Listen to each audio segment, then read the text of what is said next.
Picture this: a star that has burned bright for billions of years, suddenly collapsing under its own weight, and in its final moments releasing more energy than our Sun will generate across its entire 10 billion-year lifespan. That staggering, almost incomprehensible burst of light and power is a supernova, one of the most magnificent and mysterious events in the entire cosmos. It's not just an ending, it's a transformation, a moment of destruction that gives birth to new possibilities, scattering the very elements that make up our world, our bodies, and the worlds we may one day explore. These cosmic explosions have fascinated humans for centuries, from ancient stargazers who witnessed them as temporary new stars in the sky, to modern astronomers who study them as keys to understanding the life and death of stars. In this video, we're going to explore 35 spellbinding explanations for the death of stars and the secrets behind supernova. Each of these explanations opens a door into the forces that shape our universe, from the collapse of massive stellar cores to the detonation of white dwarfs, from rare pair-instability events to the mysterious hypernova linked to gamma-ray bursts. We'll journey through how these explosions forge the elements essential for life, how they trigger the birth of new stars, and how they help us measure the expansion of the universe itself. This isn't just a story about stars, it's a story about us, how we came to be, and how the universe continually reinvents itself through cycles of creation and destruction.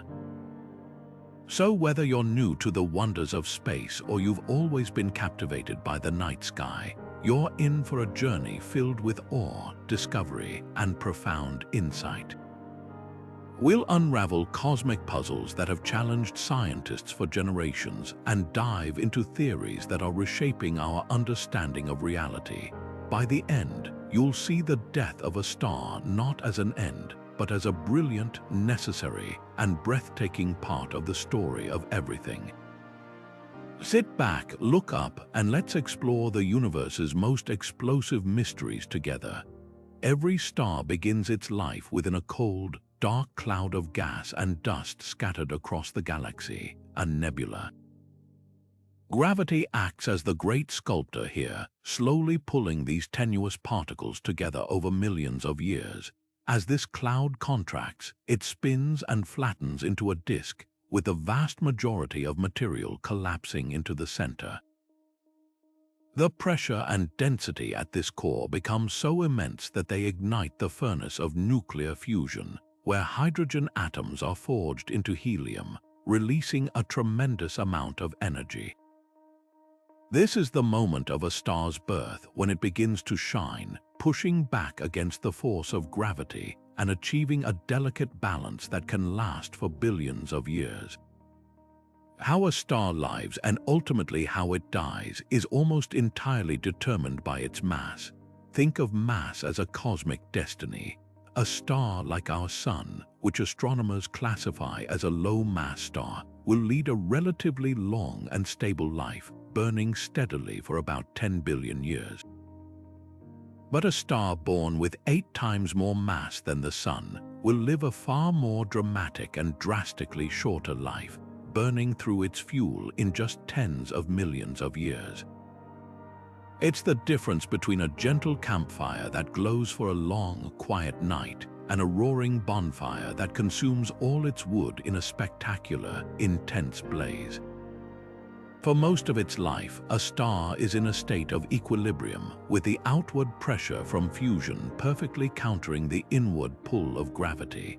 But this balance cannot last forever. The star's core is constantly changing, fusing heavier and heavier elements.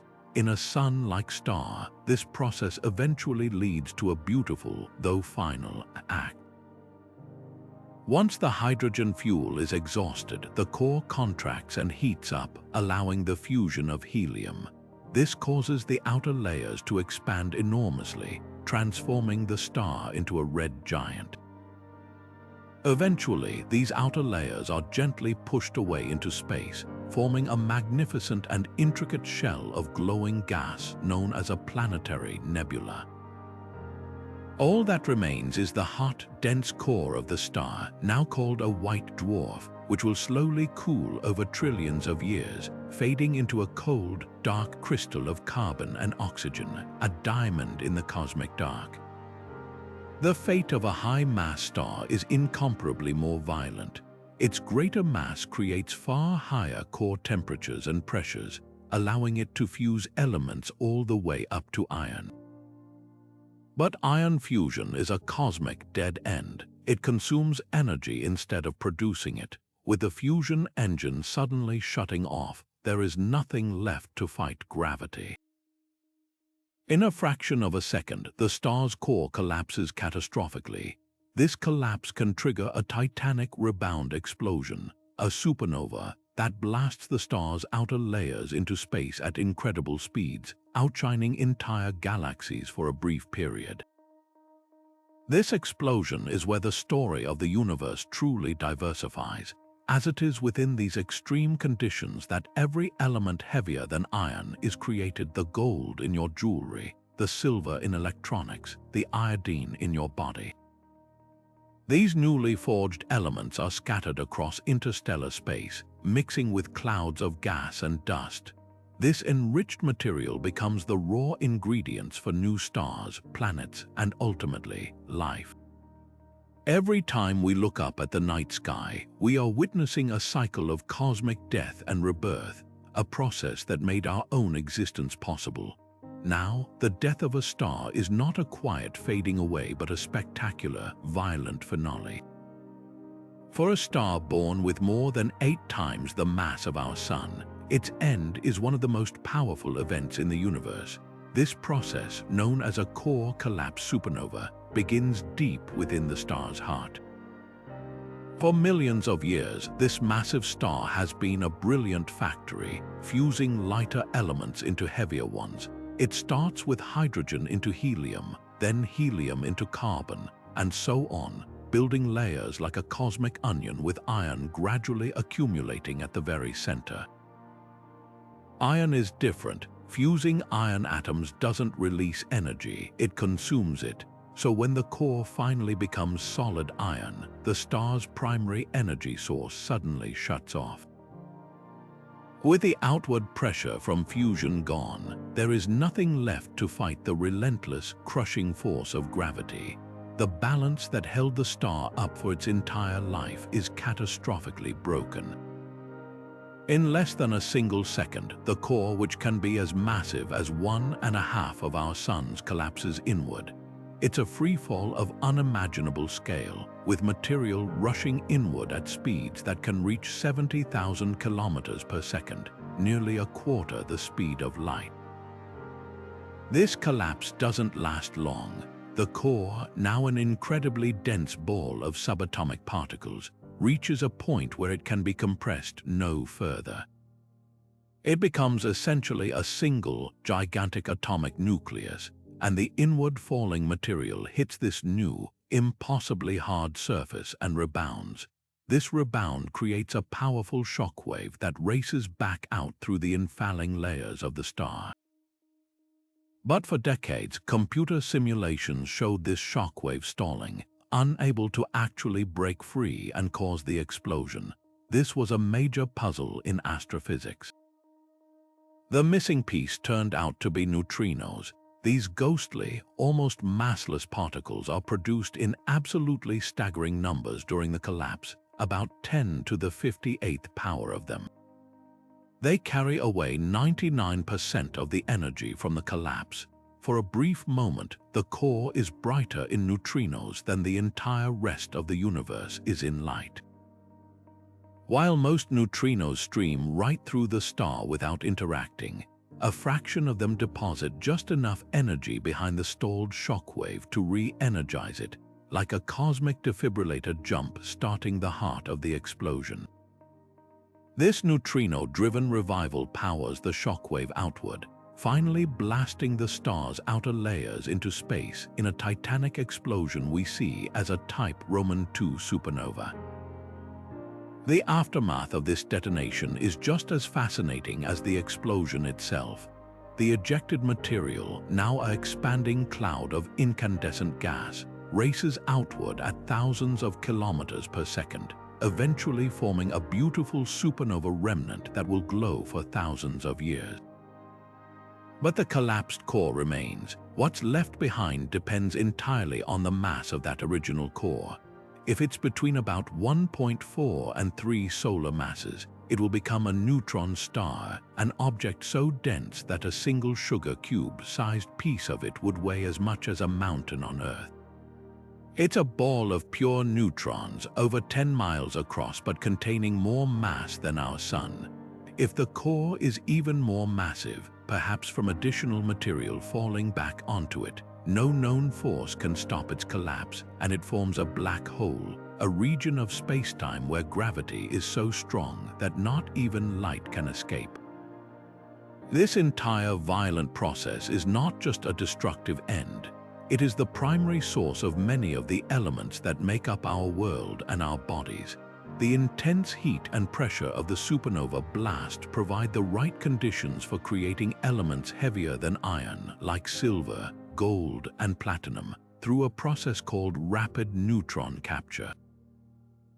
The explosion then scatters these newly forged elements, along with vast amounts of oxygen, silicon, and sulfur, far into the interstellar medium. This enriched gas and dust becomes the raw material for new generations of stars, planets, and eventually living organisms. The iron in our blood, the calcium in our bones, and the oxygen we breathe were all created in the heart of a massive star and distributed across the galaxy by a core collapse supernova billions of years ago. But the death of a star doesn't always follow the core collapse script we just explored. There exists another, equally spectacular pathway to destruction, one that involves not a massive, youthful giant, but the ancient, dense remnant of a star like our own Sun. This is the story of the Type Ia supernova, a cosmic detonation with a very different origin story and a role so crucial that it has fundamentally shaped our understanding of the universe's size and expansion. This entire process begins in a binary system where two stars are locked in a gravitational dance. One of these stars has already lived out its life. It's a white dwarf, the Earth-sized, incredibly dense core of a star that long ago puffed away its outer layers. This white dwarf is primarily carbon and oxygen, a dormant cinder no longer capable of fusion. Its companion, however, could be almost anything, a main sequence star, a red giant, or even another white dwarf. Over time, if these two stars orbit closely enough, the immense gravity of the white dwarf can begin to pull or accrete material away from its companion. This stolen hydrogen and helium flows onto the surface of the white dwarf, piling up and increasing the pressure and temperature at its base. For a long while, this stolen material simply accumulates, occasionally igniting in small, nova-like eruptions on the white dwarf's surface that blow some of it away.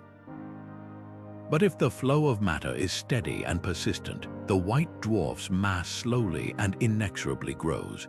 This brings us to a fundamental cosmic rule, a critical threshold known as the Chandrasekhar Limit, which is approximately 1.4 times the mass of our Sun.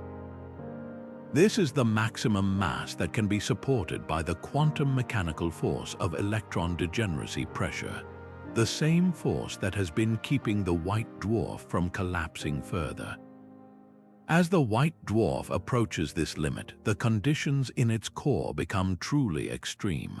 The temperature soars to billions of degrees, and the pressure becomes unimaginable.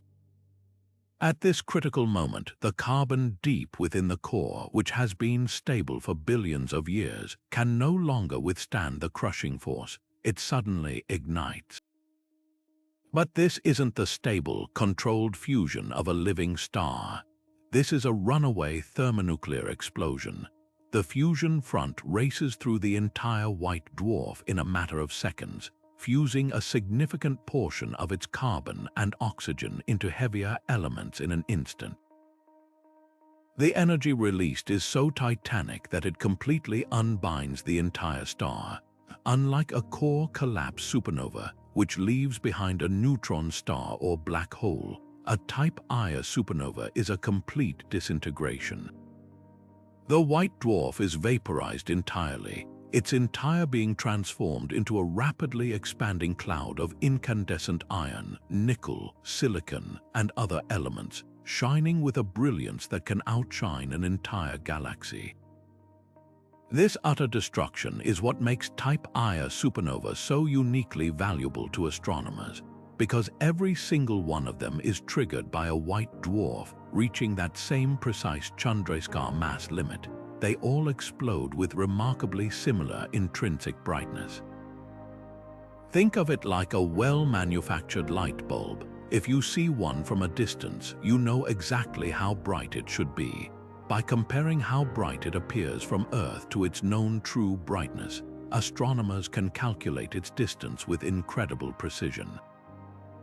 This property earned them the title standard candles, and they became the key tool that allowed scientists in the late 1990s to make a shocking discovery.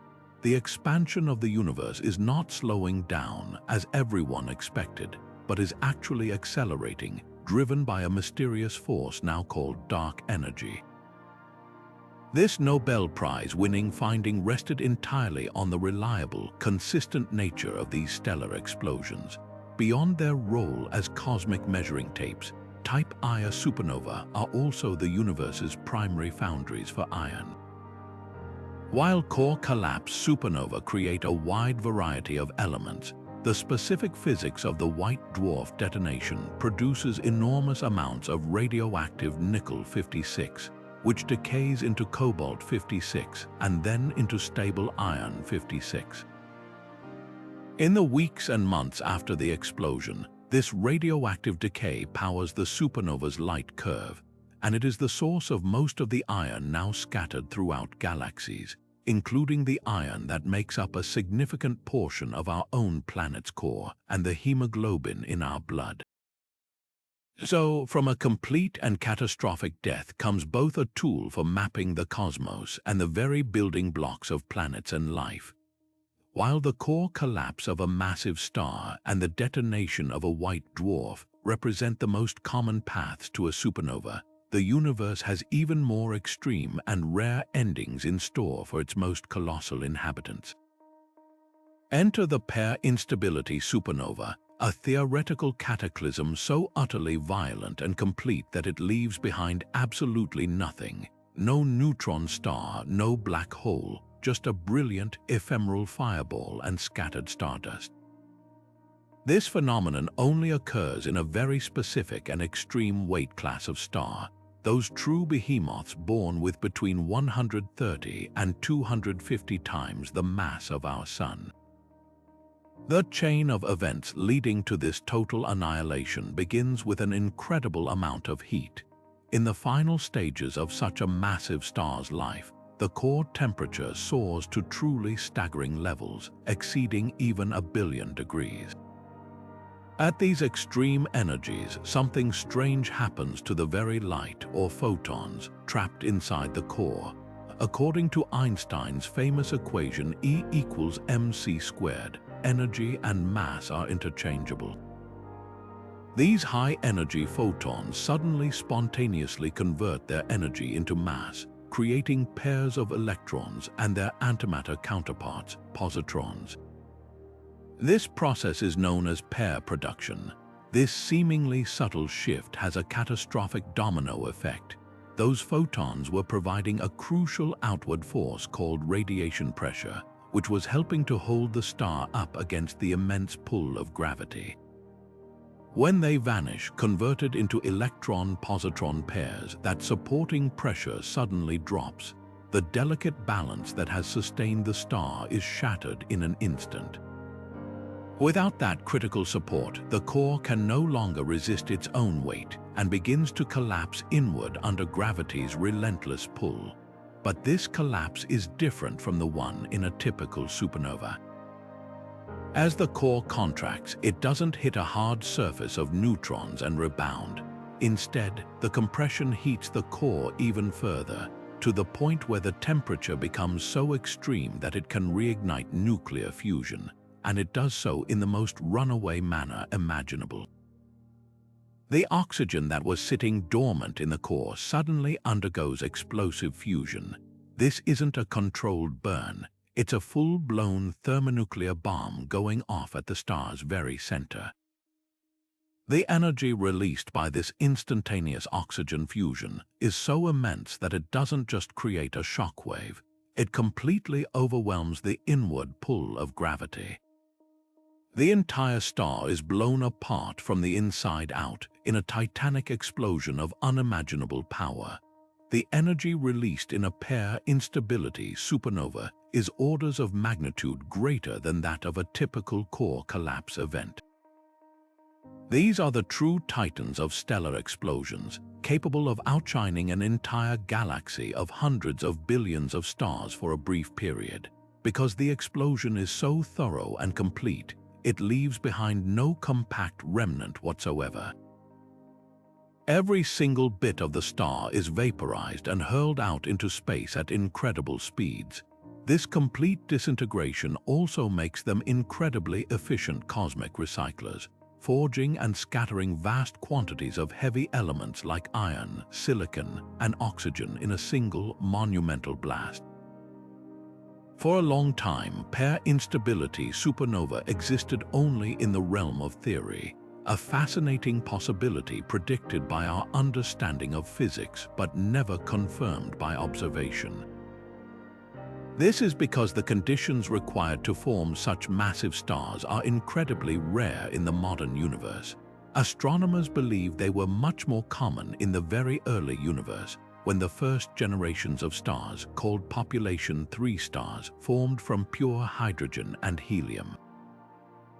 Without heavier elements to help them cool and fragment, these primordial stars could grow to truly enormous sizes, making them perfect candidates for this spectacular fate.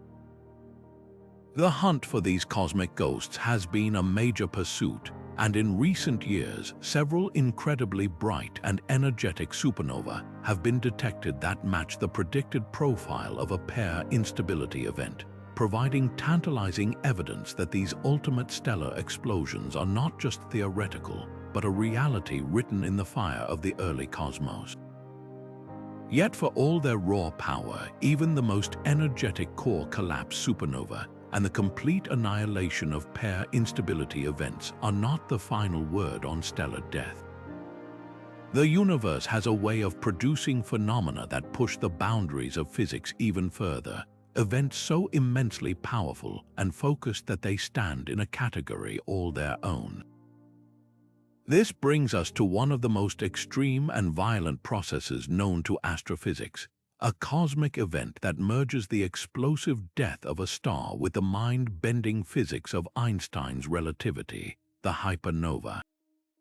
A hypernova is essentially a supernova on steroids, an explosion that is orders of magnitude more energetic than its more common cousins. But what truly sets a hypernova apart and defines its terrifying nature is not just the sheer scale of the blast, but its incredible focus and a deadly partner it often brings along. These events are almost invariably linked to the birth of the most focused and energetic electromagnetic events since the Big Bang itself, gamma-ray bursts. For decades, these bursts were one of astronomy's greatest mysteries. First detected in the late 1960s by military satellites designed to look for secret nuclear tests, they appeared as brief, intense flashes of the highest energy radiation coming from random directions in the sky. They lasted anywhere from a few milliseconds to several minutes, and their origin was a complete enigma. We now understand that the long-duration gamma-ray bursts, those lasting more than 2 seconds, are the calling cards of a hypernova. The recipe for this ultimate stellar catastrophe requires a very specific and rare set of ingredients. You need a truly massive star, one at least 40 times heavier than our Sun, and it must be spinning incredibly rapidly. As this stellar behemoth reaches the end of its life and its iron core collapses, its rapid rotation becomes the key that unlocks this extraordinary violence. The infalling material doesn't just collapse straight down. It's whipped into an incredibly dense, incredibly hot accretion disk swirling around the newly formed black hole at the center. The physics in this environment are almost unimaginable. Intense magnetic fields, trillions of times stronger than Earth's, are wound up by the frantic motion of this disk, like a cosmic spring being coiled to its breaking point. This system then acts like a colossal particle accelerator and engine.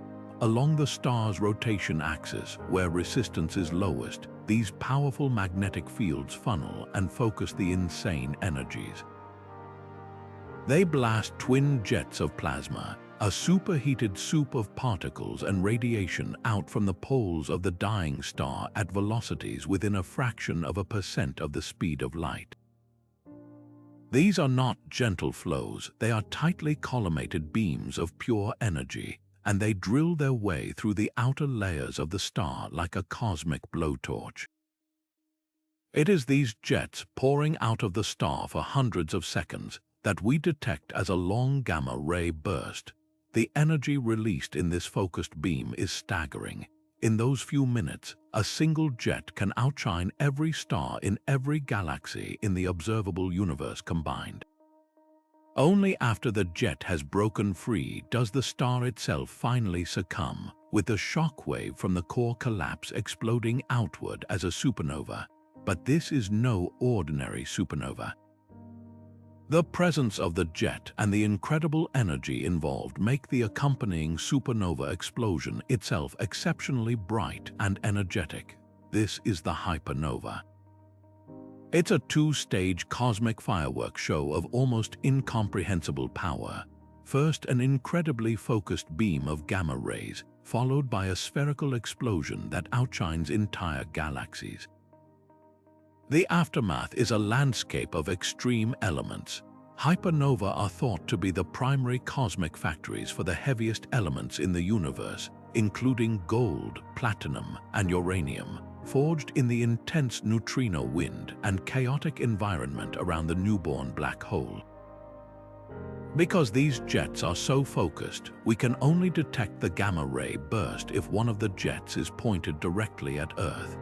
This means for every one we see, there are hundreds more happening throughout the universe that are pointing away from us, invisible to our telescopes.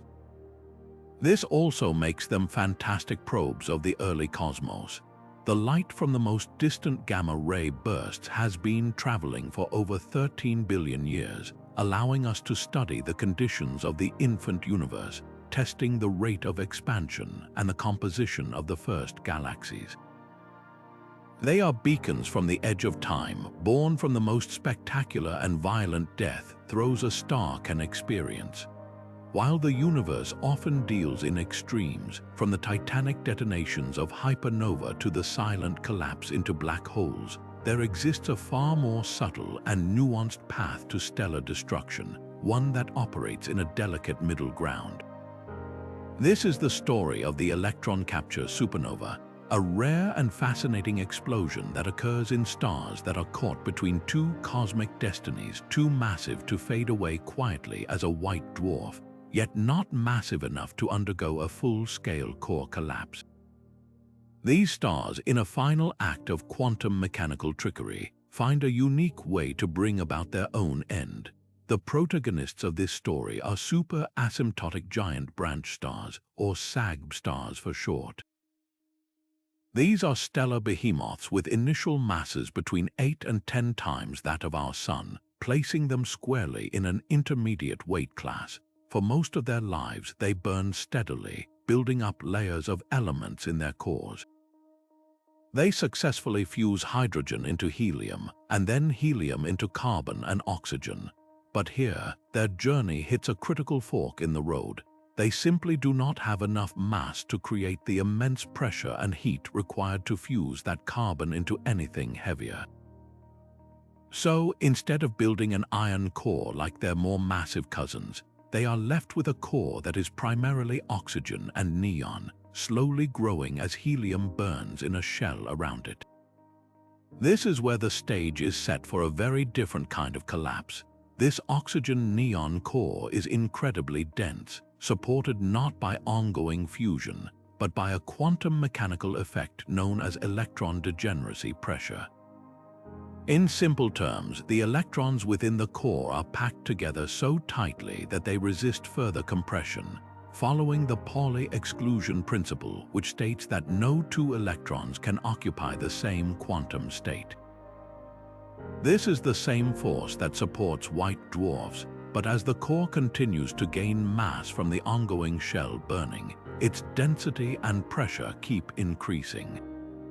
Eventually, the conditions become so extreme that a peculiar nuclear reaction begins to occur. The nuclei of neon and magnesium atoms start to capture the free electrons that are providing that crucial supporting pressure. In this process of electron capture, a proton inside a nucleus combines with an electron to become a neutron, simultaneously emitting a neutrino. This single atomic event has a cascading effect on the entire star. Each time an electron is captured, it is effectively removed from the pool of particles, providing degeneracy pressure. It's like slowly removing bricks from the foundation of a building. The support system weakens. Furthermore, the conversion of protons to neutrons changes the composition of the core, making it more neutron-rich. This loss of pressure is catastrophic. The delicate balance that was holding the core up against gravity is suddenly and silently undermined. Without enough electron degeneracy pressure to resist it, gravity wins and the core begins to implode. This collapse then follows a path similar to a standard core collapse supernova, albeit on a somewhat smaller scale. The inner core collapses into a neutron star, and the infalling outer material rebounds off this new, hard surface, creating a shock wave that propagates outward. However, the explosion that results is noticeably less energetic than a traditional type Roman II supernova. The reason lies in the structure of the star itself. An electron capture supernova Progenitor is expected to have a very specific composition, with a steep density gradient between the core and its extensive hydrogen-rich envelope. This allows the shockwave to travel through the star and break out more easily, requiring less energy to create a successful explosion. The result is a supernova that is fainter, has less radioactive nickel produced, and shows specific chemical signatures in its ejected material, particularly an unusual abundance of elements like zinc and strontium. For decades, the electron capture supernova was an elegant theoretical prediction, a missing piece in the puzzle of stellar evolution that helped explain the gap between different supernova types. Then, in 2018, astronomy provided a stunning confirmation. The supernova known as SN 2018ZD, located in the galaxy NGC 2140, displayed all the hallmarks predicted for an electron capture event. It had the right brightness, the right chemical signature, and was even traced back to a likely SAG star progenitor in archival images. This discovery validated a 40-year-old theory and gave astronomers a new, precise tool for understanding the complex and varied ways stars choose to die, proving that even in cosmic finales, there is beauty and mystery in the details. But what if the universe decided to skip the fireworks altogether? After all the buildup of a massive star's life, the intricate layering of its core, and the final, frantic moments of collapse, what if the grand explosion simply fizzles? This isn't just a theoretical curiosity. It's a real cosmic phenomenon known as the failed supernova, a stellar death so quiet and efficient that the star essentially vanishes from the sky, leaving behind nothing but the gravitational signature of a newborn black hole. It's the ultimate cosmic anticlimax, and it forces us to reconsider the very definition of a stellar death. The story of a failed supernova begins just like that of its successful counterpart.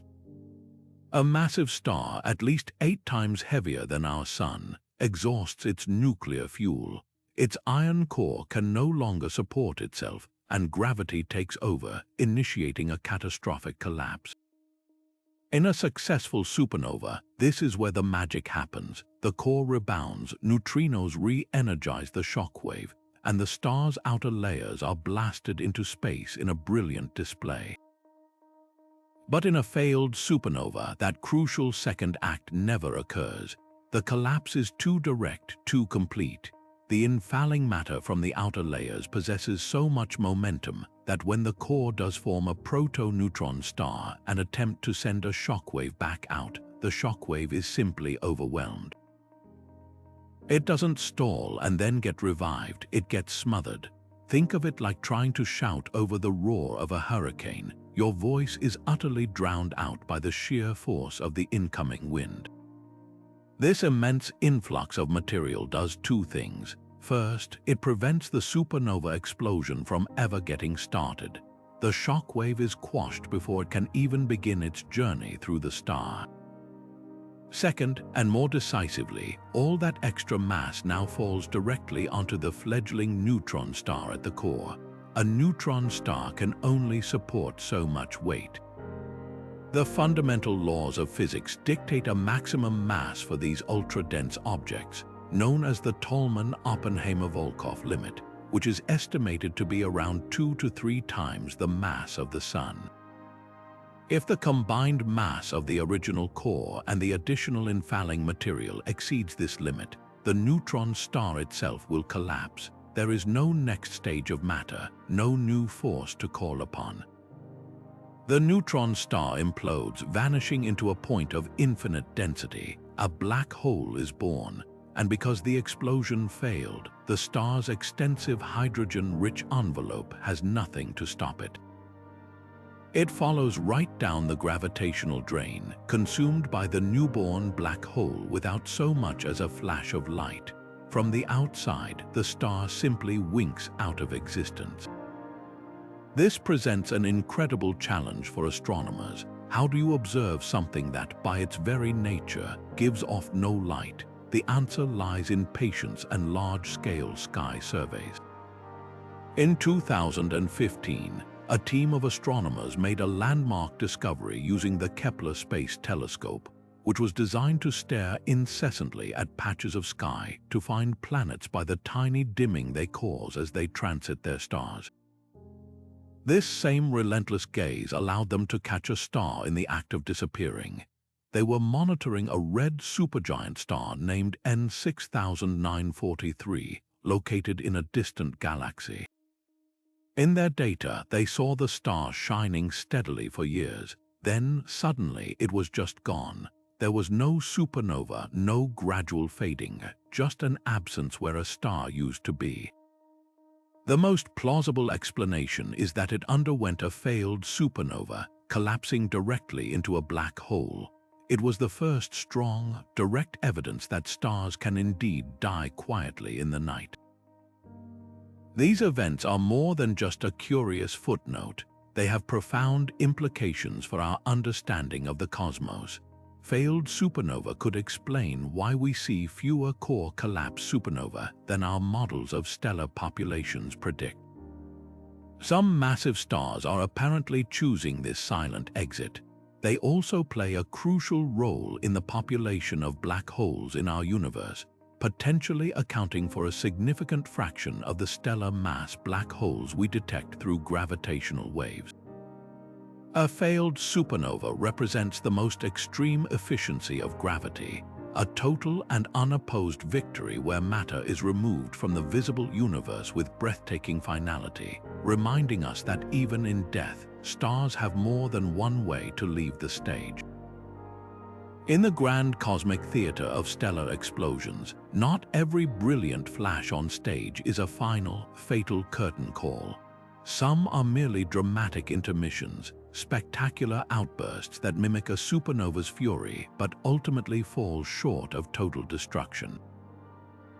These are the supernova imposters, and their ability to deceive even experienced astronomers makes them one of the most intriguing subplots in the story of stellar evolution.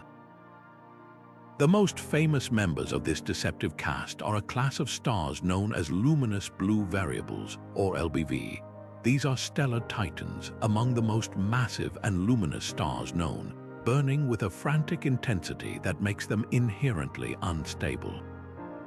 They are the divas of the cosmos, prone to massive, unpredictable eruptions where they violently expel huge portions of their outer envelopes into space without actually destroying themselves.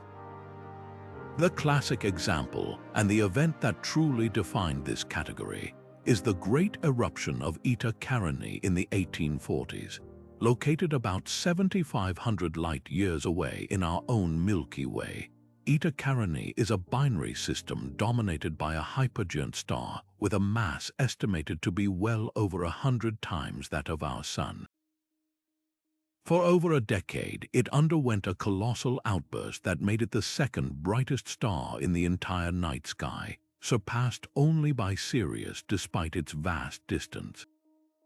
This was not a supernova, but a supernova imposter, or super eruption.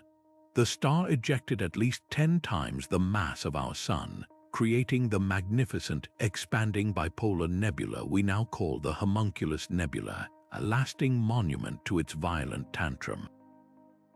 Crucially, Eta Carinii survived. It is still there today, a powerful and active system, proving that this was a surface event, a temporary loss of stability, not a core deep death throe. So how can astronomers tell the difference between a true supernova and a brilliant imposter? The clues lie in the details of the light and the aftermath. A true supernova, especially a core collapse event, shows a very specific light curve, a rapid rise to peak brightness followed by a gradual decline powered by the decay of radioactive nickel into cobalt and then iron. The spectrum of its light is dominated by broad lines indicating incredibly high expansion velocities, often thousands of kilometers per second, and it reveals the presence of deep layers of the star, like silicon and sulfur, that are only exposed in a total disruption. An imposter eruption tells a different story.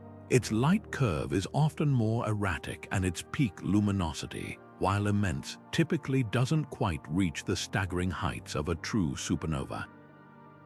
The expansion speeds are lower, and the spectroscopic fingerprints are those of the star's outer layers. Lots of hydrogen and helium being pushed away in a dense, windy outflow. Most tellingly, when the fireworks fade, the star is still visibly present, though often permanently altered. Studying these imposters is far more than just cosmic pedantry. It is absolutely vital for building accurate models of how the most massive stars live and die. These giant eruptions represent a critical mass loss mechanism for stars at the upper limits of stability. By violently shedding mass in these events, an LBV like Eta Carinii might be dramatically reshaping its own future, potentially peeling away its outer layers to expose its core and altering its ultimate fate. It might be transitioning from a luminous blue variable into a hydrogen-poor Wolf-Rayet star, setting the stage for a different kind of supernova down the line. Every imposter event we observe provides a key date to point on the stability, internal structure, and mass loss history of these extreme objects. They force us to refine our theories and remind us that the path to stellar death is not always a single, catastrophic explosion, but can be a series of violent preludes that ultimately determine the finale. But while the shockwave and the brilliant flash of light get all the attention, the true heroes of the core collapse supernova story are arguably the most ghostly and elusive particles in the universe, neutrinos. In the chaotic final second of a massive star's life, as the iron core collapses, the conditions become so extreme that the very building blocks of matter are transformed. Protons and electrons are forced together under immense pressure, merging to form neutrons and releasing a flood of almost massless, chargeless particles called neutrinos. This process, known as neutronization, unleashes an absolute torrent of them. We are talking about a number so vast it defies human comprehension. Approximately 10 to the 58 of these particles are generated in that single, frantic moment. To put that in perspective, that's more than 1,000 times the number of stars in the entire observable universe, all created in the heart of a single dying star. What's truly astonishing is where all the energy goes. The visible supernova explosion, the one that outshines galaxies, actually accounts for only about 1% of the total energy released by the collapse. The remaining 99% that is carried away by these neutrinos, they are the universe's ultimate energy couriers, departing the scene with the vast majority of the fortune. Their ability to do this stems from their most defining feature: they barely interact with normal matter. A neutrino can pass through a light year of solid lead with a 50-50 chance of hitting something. This means that while photons of light can take tens of thousands of years to randomly bounce their way from the sun's core to its surface, neutrinos generated in a supernova core zip through the entire collapsing star in a fraction of a second, escaping almost completely unimpeded. For decades, supernova models had a major problem, often called the supernova problem. Computer simulations consistently showed the initial shockwave stalling out, unable to powerful enough to actually explode the star. The missing ingredient, it turned out, was the subtle influence of these very neutrinos. Even though the vast majority of them flee without a trace, a small fraction, about 1%, do interact with the incredibly dense matter behind the stalled shockwave. They deposit a tiny amount of their immense energy back into this region, like a gentle but persistent push. This neutrino heating reignites the shockwave, eventually causing it to blast outward and tear the star apart. So, neutrinos are not just passive bystanders carrying energy away. They are active, crucial participants in the explosion mechanism itself, providing the final nudge that makes the supernova happen. This theory was spectacularly confirmed in 1987 when a supernova exploded in the Large Magellanic Cloud, a satellite galaxy of our Milky Way. Hours before the light from supernova 1987 reached Earth, neutrino observatories around the world detected a brief, simultaneous burst of 24 neutrinos. This was the direct signal from the core collapse itself, arriving right on schedule and providing the first ever experimental confirmation of the role neutrinos play. Today, a global network of detectors lies in wait for the next nearby supernova. When one happens, they won't just record a handful of neutrinos, they will capture thousands, providing a detailed second-by-second account of the collapse, the neutron star formation, and the explosion's birth from the inside out. This neutrino data will be like getting a detailed ultrasound of the event, revealing secrets about the fundamental forces of nature and the birth of neutron stars and black holes in a way that light alone never could. This incredible process of cosmic alchemy, known as nucleosynthesis, is where a supernova truly becomes a creator, not just a destroyer. For most of its life, a star is a careful and steady fusion reactor, building elements up to iron in its core one step at a time. Hydrogen fuses into helium, helium into carbon, carbon into oxygen, and so on, each step releasing energy and sustaining the star. But iron is a dead end. Fusing iron atoms doesn't release energy, it consumes it. So when a massive star builds an iron core, the fusion engine sputters and dies, triggering the collapse. It is in the unimaginable violence of the subsequent explosion that the conditions become right for forging all the elements heavier than iron on the periodic table. The gold in a wedding ring, the silver in photographic film, the iodine in your thyroid gland, and the uranium that can power a city. This feat of creation happens through two primary processes, both reliant on a flood of neutrons. The first is the rapid neutron capture process, or the R process. In the furious seconds following the core collapse, amidst the chaos of the rebounding shockwave and the intense neutrino wind blowing off the new neutron star, atoms are bombarded by an incredible number of free neutrons. Normally, atomic nuclei repel each other due to their positive charges, but neutrons are neutral and can be readily captured by seed nuclei like iron that were already present. In this extreme environment, neutrons are added to these seed nuclei much faster than the new, unstable isotopes can undergo radioactive decay.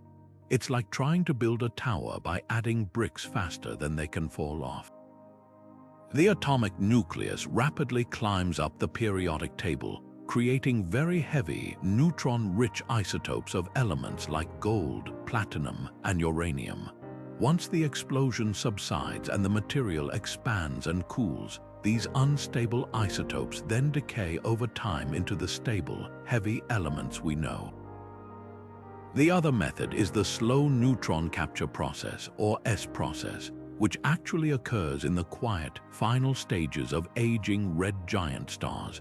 However, supernova also contribute to this by providing the seed elements and by creating the specific isotopes that the S process then works upon. The crucial difference is the neutron density. The S process is a slow, steady drip of neutrons that allows time for decay between captures, building elements along a different pathway on the nuclear chart. But it is the R process, exclusive to the most violent cosmic events like supernova and neutron star mergers, that is responsible for the creation of about half of all the atomic nuclei heavier than iron. The significance of this cannot be overstated. Every time we observe a supernova remnant, we are looking at a freshly seeded cloud of elemental diversity. The Cassiopeia, a remnant, for instance, has been found by space telescopes to contain vast clouds of oxygen, sulfur, silicon, and iron, but also traces of argon, calcium, and even titanium.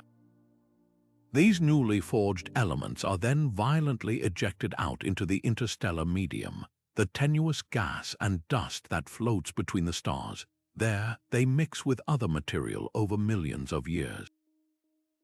When gravity eventually pulls this enriched gas together to form a new generation of stars and planets, those new systems are born with a much richer chemical palette. Our own solar system formed from a cloud that had been fertilized by the deaths of countless previous stars. The iron in Earth's core, the gold in its crust, the calcium in our bones, and the oxygen we breathe were all created in the hearts of stars and distributed by these titanic explosions. We are quite literally made of stardust, and supernova are the primary delivery system for that stardust, connecting the death of one star to the birth of worlds and ultimately to life itself. The brilliant flash of a supernova may last only a few months, but its story is far from over. In fact, that explosive finale is merely the opening act for a new, sprawling cosmic structure that will persist for tens of thousands of years, the supernova remnant. This is the expanding, glowing shell of stellar debris, hurled outward by the explosion at speeds of thousands of kilometers per second, a testament to the star's death that becomes a powerful force of creation in its own right. The evolution of a remnant is a fascinating multi-stage drama, and one of the best-known examples is the Crab Nebula, the magnificent swirling cloud of gas that is the aftermath of a supernova observed by Chinese and other astronomers in the year 1054. In its earliest phase, known as the free expansion phase, the remnant is simply a ball of ejected stellar material racing almost unimpeded through the near vacuum of space. This can last for a few hundred years, but the story gets more interesting when this high-speed ejector begins to slam into the surrounding interstellar medium, the thin soup of gas and dust that floats between the stars. It's like a snowplow hitting a drift. The outer edge of the expanding shell suddenly decelerates, creating a powerful, reverse shock wave that actually travels back inward toward the center of the remnant, heating the ejected material it passes through and making it glow. Meanwhile, a forward shock wave continues to blast outward into the untouched interstellar gas, compressing and superheating it to millions of degrees. This marks the transition into the adiabatic or Sedov-Taylor phase, where the remnant is at its most energetic and radiant. It is during this intense middle age that the remnant becomes a multi-wavelength lighthouse. The shock waves act as colossal natural particle accelerators. They can boost electrons to nearly the speed of light, and when these relativistic electrons spiral along magnetic fields within the remnant, they emit synchrotron radiation, which we see as radio waves. The heated gas itself glows brightly in specific wavelengths of light, depending on its composition. Oxygen might emit a characteristic green hue, while sulfur appears red, and hydrogen shines with a deep crimson light. X-ray telescopes reveal the incredibly hot, million-degree gas at the very forefront of the shock waves. By studying this entire electromagnetic spectrum, astronomers can essentially perform a forensic analysis of the explosion. The chemical composition of the ejector tells them what kind of star exploded. The asymmetries in the remnant's shape can reveal details about how the explosion itself unfolded, and the speed of the expansion allows them to calculate the energy of the initial blast. Perhaps the most profound role a supernova remnant plays is as a galactic recycler and midwife. As the massive shock wave expands over millennia, it sweeps up an immense amount of interstellar material, compressing it into dense, cold shells and filaments. This process can trigger a phenomenon known as triggered star formation. By increasing the density and pressure within a once quiescent gas cloud, the shock wave can push it over the gravitational edge, causing it to collapse and form new generations of stars. In this way, the death of one star, recorded in the beautiful, intricate structures of its remnant, directly contributes to the birth of others. The elements forged in the stellar core and during the supernova itself, the oxygen, carbon, iron, and even gold, are churned and mixed into this interstellar material, ensuring that the next cycle of star and planet formation begins with a richer supply of heavy elements, the essential ingredients for rocky planets and, ultimately, life. For a long time, the conventional image of a supernova was a perfectly spherical explosion, a star bursting outward in a uniform, brilliant fireball. But nature, as it often does, proves to be far more complex and interesting. We now understand that many, if not most, core collapse supernova are profoundly asymmetrical. The star does not die with a whimper or a symmetrical bang, but with a powerful, lopsided shudder that sends its remains hurtling into space in one direction more than others, an event sculpted by the star's deepest internal dynamics. This asymmetry isn't random. It's driven by fundamental forces that were at work long before the star's final moment. The rapid rotation of the progenitor star is a primary architect of this irregularity. Think of an ice skater pulling their arms in to spin faster. As the star's core collapses, its rotation accelerates dramatically. This can whip the infalling material into a frenzied, swirling motion that breaks spherical symmetry, channeling the explosion's energy more powerfully along the rotational axis. Coupled with this is the influence of incredibly strong magnetic fields, which can be amplified to trillions of times the strength of Earth's field during the collapse. These fields act like constricting wires, funneling the outflow of material into powerful jets opposite each other, much like the hypernova mechanism but on a less extreme scale. Even the presence of a binary companion star can introduce asymmetry long before the explosion, through gravitational interactions that strip away material unevenly or alter the star's spin. The consequences of an off-kilter explosion are dramatic and observable. Instead of a neat, expanding shell, the resulting supernova remnant often has a bizarre, lumpy structure. The famous Crab Nebula, for instance, isn't a perfect sphere. Its intricate filamentary web shows clear evidence of a structured, axisymmetric explosion. Perhaps the most compelling evidence comes from the neutron stars left behind. These ultra-dense remnants are often observed to be moving at incredibly high speeds through space, hundreds of kilometers per second, in what astronomers call a natal kick.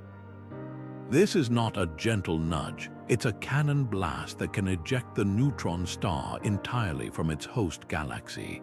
The most plausible explanation is that the supernova explosion itself was asymmetrical. If just 1% more neutrinos or ejecta are emitted in one direction, the recoil effect, like a rocket engine firing unevenly, can launch the newborn neutron star on a high-speed journey across the cosmos. This lopsided nature even extends to the ghostly neutrinos. While we think of them as flowing freely in all directions, the extreme physics at the core means their emission might also be slightly directional, carrying away momentum in a way that contributes to the neutron star's kick. Unraveling these asymmetries is not just about explaining why some remnants look strange or why pulsars are racing through space. It forces us to refine our most sophisticated computer models of supernova. We can no longer simulate these events in simple one-dimensional codes. We need complex three-dimensional models that account for turbulent convection, rapid rotation, and powerful magnetic fields. Each observation of a misshapen remnant or a speeding neutron star is a clue, helping us piece together the final, chaotic moments of a star's life and revealing how its internal structure dictates the very nature of its death. But the life of a star is not always a solitary journey. In fact, most massive stars in the universe are born with a companion, locked in a gravitational dance that can dramatically alter their destiny. This cosmic companionship introduces a fascinating twist to the story of stellar death, proving that a supernova is not always the result of a single star's internal struggle, but can be the climax of a complex, shared lifetime of interaction. When two stars orbit each other closely, they can exchange mass, strip away each other's atmospheres, and fundamentally rewrite the script for how each will eventually die, leading to some of the most unusual and revealing supernova we observe. This process of mass transfer is the key mechanism that sets binary systems apart. Imagine two stars, one more massive than the other, evolving side by side. The more massive star will age faster, expanding first into a red giant or supergiant. If the stars are close enough, the gravitational pull of the smaller companion can begin to pull material from the extended atmosphere of its larger sibling. This stream of gas doesn't just vanish, it flows onto the smaller star, or it may form a swirling disk of material around it. This simple act of theft has profound consequences. The donor star, having lost a significant portion of its outer hydrogen envelope, is left exposed. Its fate is now changed. Instead of exploding as a classic hydrogen-rich type Roman II supernova, It may now detonate as a hydrogen-poor type Ib or Ike supernova, its spectrum telling the tale of its stripped nature. The recipient star, meanwhile, has its own future rewritten. By accreting this extra mass, it can actually gain weight, potentially pushing it over a critical threshold that it never would have reached on its own. A star that would have quietly faded into a white dwarf might now be pushed toward the Chandrasekhar Limit, destined for a Type Ia thermonuclear explosion. Or a massive star might gain enough extra fuel to live a slightly longer and more violent life, altering the yield of elements it will produce in its eventual supernova. This mass exchange is a cosmic game of give and take that can turn an ordinary stellar life into an extraordinary stellar death. Some binary interactions are even more extreme, leading to a phenomenon known as common envelope evolution. This occurs when the donor star expands so much that it essentially engulfs its companion. The two stars now orbit within a single, shared envelope of gas. This creates tremendous friction, causing the stellar cores to spiral inward toward each other. This dramatic process can lead to one of two outcomes. Either the envelope is ejected into space in a spectacular outburst, or the two cores merge into a single, more massive object. The aftermath sets the stage for a highly unusual supernova. The star that emerges from this violent tango could be a rapidly spinning monster primed for a hypernova, or a merged object with a completely altered chemical composition. The impact of this binary pre-processing on the supernova itself is immense. A star that has had its hydrogen envelope stripped away by a companion will explode without that cushioning layer. This means the shock wave from the core collapse has less material to travel through, often resulting in a faster, brighter, but shorter-lived light curve. The ejected material will also have a very different chemical signature, rich in elements that were once deep in the star's interior but are now exposed to space. By studying these chemical fingerprints, astronomers can work backwards to reconstruct the star's life and its intimate binary history. These systems demonstrate that stellar death is not a solitary event but a deeply interconnected process, where the life and actions of a companion star can sculpt the final act, creating a richer and more varied tapestry of explosions that continue to challenge and refine our understanding of how stars live and die together. While the drama of a supernova often revolves around titanic forces and explosive energies, one of the most elegant and precise concepts in all of astrophysics is a simple number, 1.4. This is the Chandrasekhar limit, the critical mass that serves as the ultimate arbiter of fate for a white dwarf star, and it is the fundamental reason why Type Ia supernova are such remarkably consistent cosmic events. To understand this limit is to understand how the bizarre rules of the quantum world can dictate the largest explosions in the universe. A white dwarf is a stellar ember, the exposed core of a star like our Sun after it has shed its outer layers. It's incredibly dense, with a mass comparable to our Sun packed into a volume no bigger than Earth. What prevents this ultra-dense object from collapsing further under its own immense gravity is not the heat and pressure of fusion, as in a living star, but a quantum mechanical phenomenon known as electron degeneracy pressure. The principles of quantum mechanics state that no two electrons can occupy the same quantum state. In the core of a white dwarf, electrons are packed together as tightly as the laws of physics will allow, and they fiercely resist any further compression. It's this resistance, this subatomic standoff against gravity, that supports the white dwarf and keeps it stable. However, this support system has a finite strength, and that strength is defined by mass. If a white dwarf remains below approximately 1.4 times the mass of our Sun, electron degeneracy pressure wins the battle, and the star will simply cool off over trillions of years into a cold, dark crystal.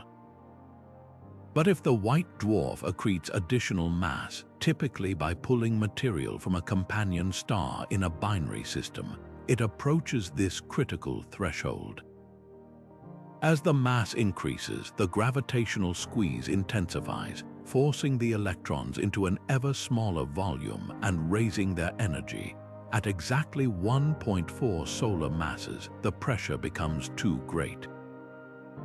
The electrons can no longer hold the line. They are either crushed into the atomic nuclei or reach relativistic speeds where their supporting power diminishes. At this precise moment, the star's internal support catastrophically fails. What happens next depends on the composition of the white dwarf. For the common carbon-oxygen white dwarf, reaching the Chandrasekhar limit is a point of no return. The increased pressure and temperature ignite carbon fusion throughout the entire star simultaneously, not in a controlled manner but in a runaway thermonuclear inferno. In a matter of seconds, the energy released by fusing a significant portion of the star's carbon into heavier elements is so vast that it completely overcomes the star's gravitational binding energy. The white dwarf does not just collapse, it is utterly and completely vaporized in a Type Ia supernova explosion. There is no remnant left behind, no neutron star, no black hole, only an expanding cloud of incandescent gas rich in iron and radioactive nickel. The profound consequence of this specific physical limit is uniformity. Because every white dwarf explodes at the exact same mass, the amount of fuel available for the thermonuclear conflagration is nearly identical.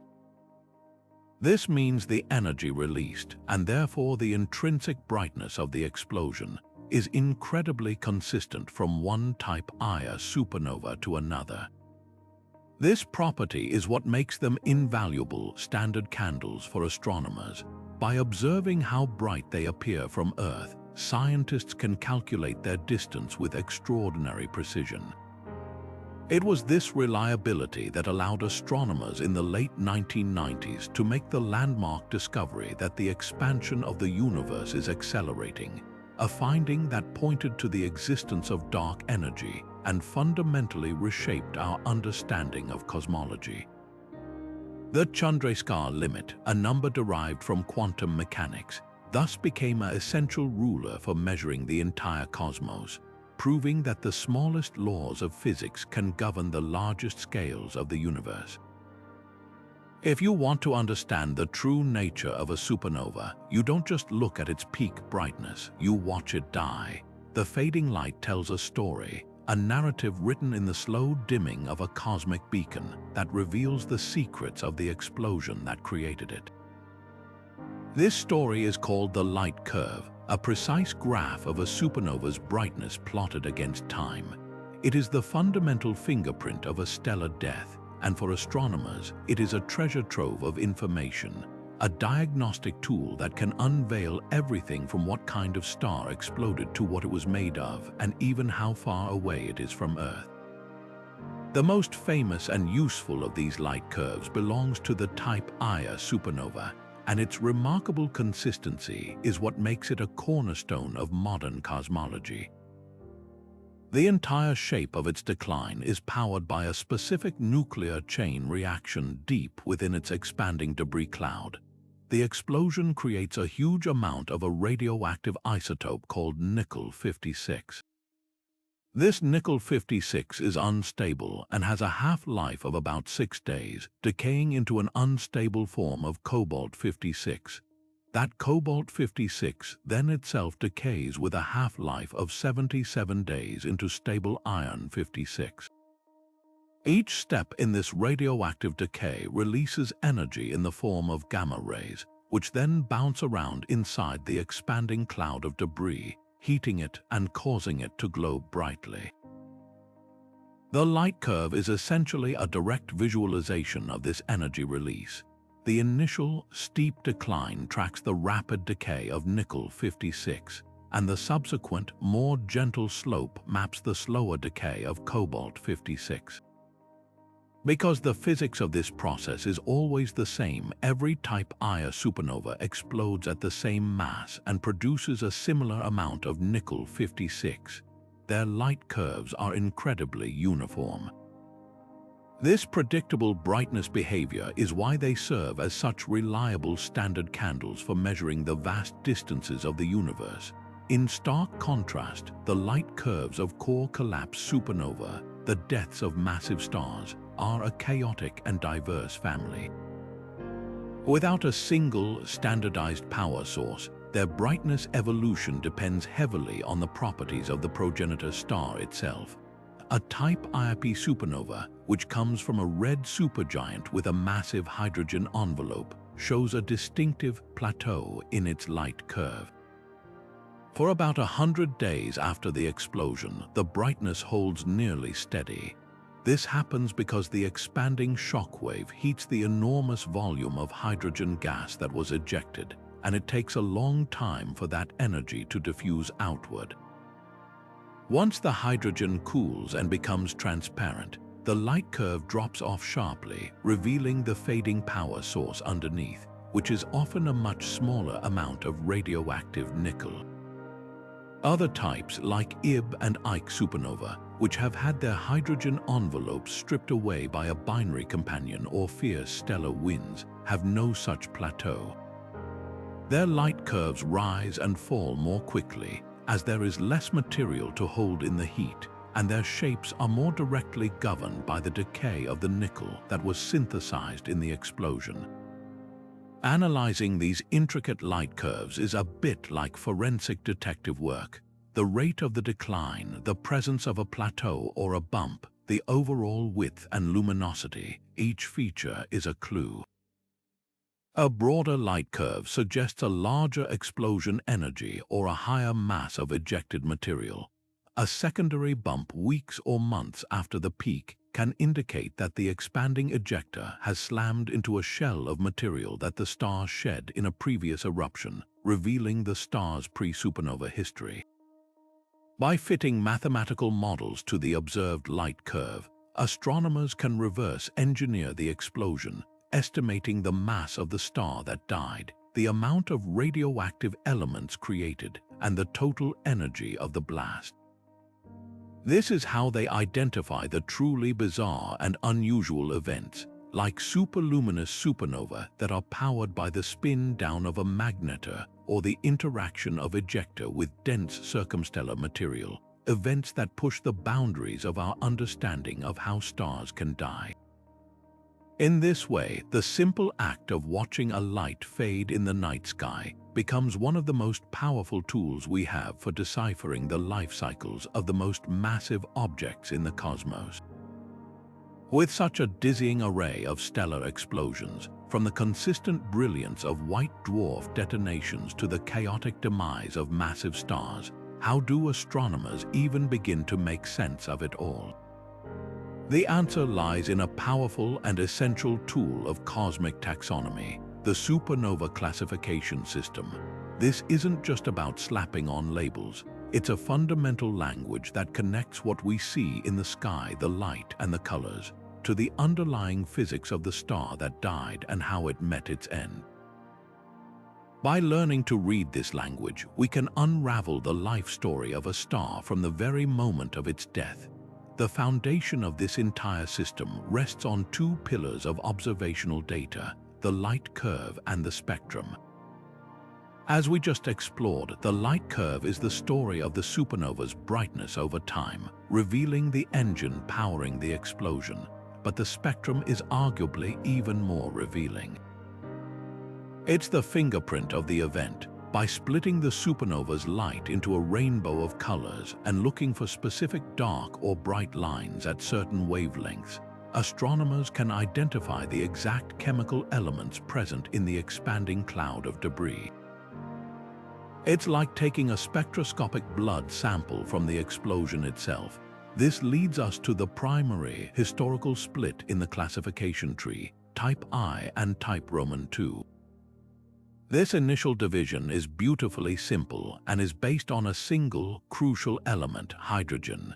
If the spectrum of a supernova shows strong, broad absorption lines of hydrogen, it's immediately classified as a type Roman II. This tells us the progenitor star was a massive one that held onto its thick hydrogen envelope right up to the moment it exploded as a core collapse supernova.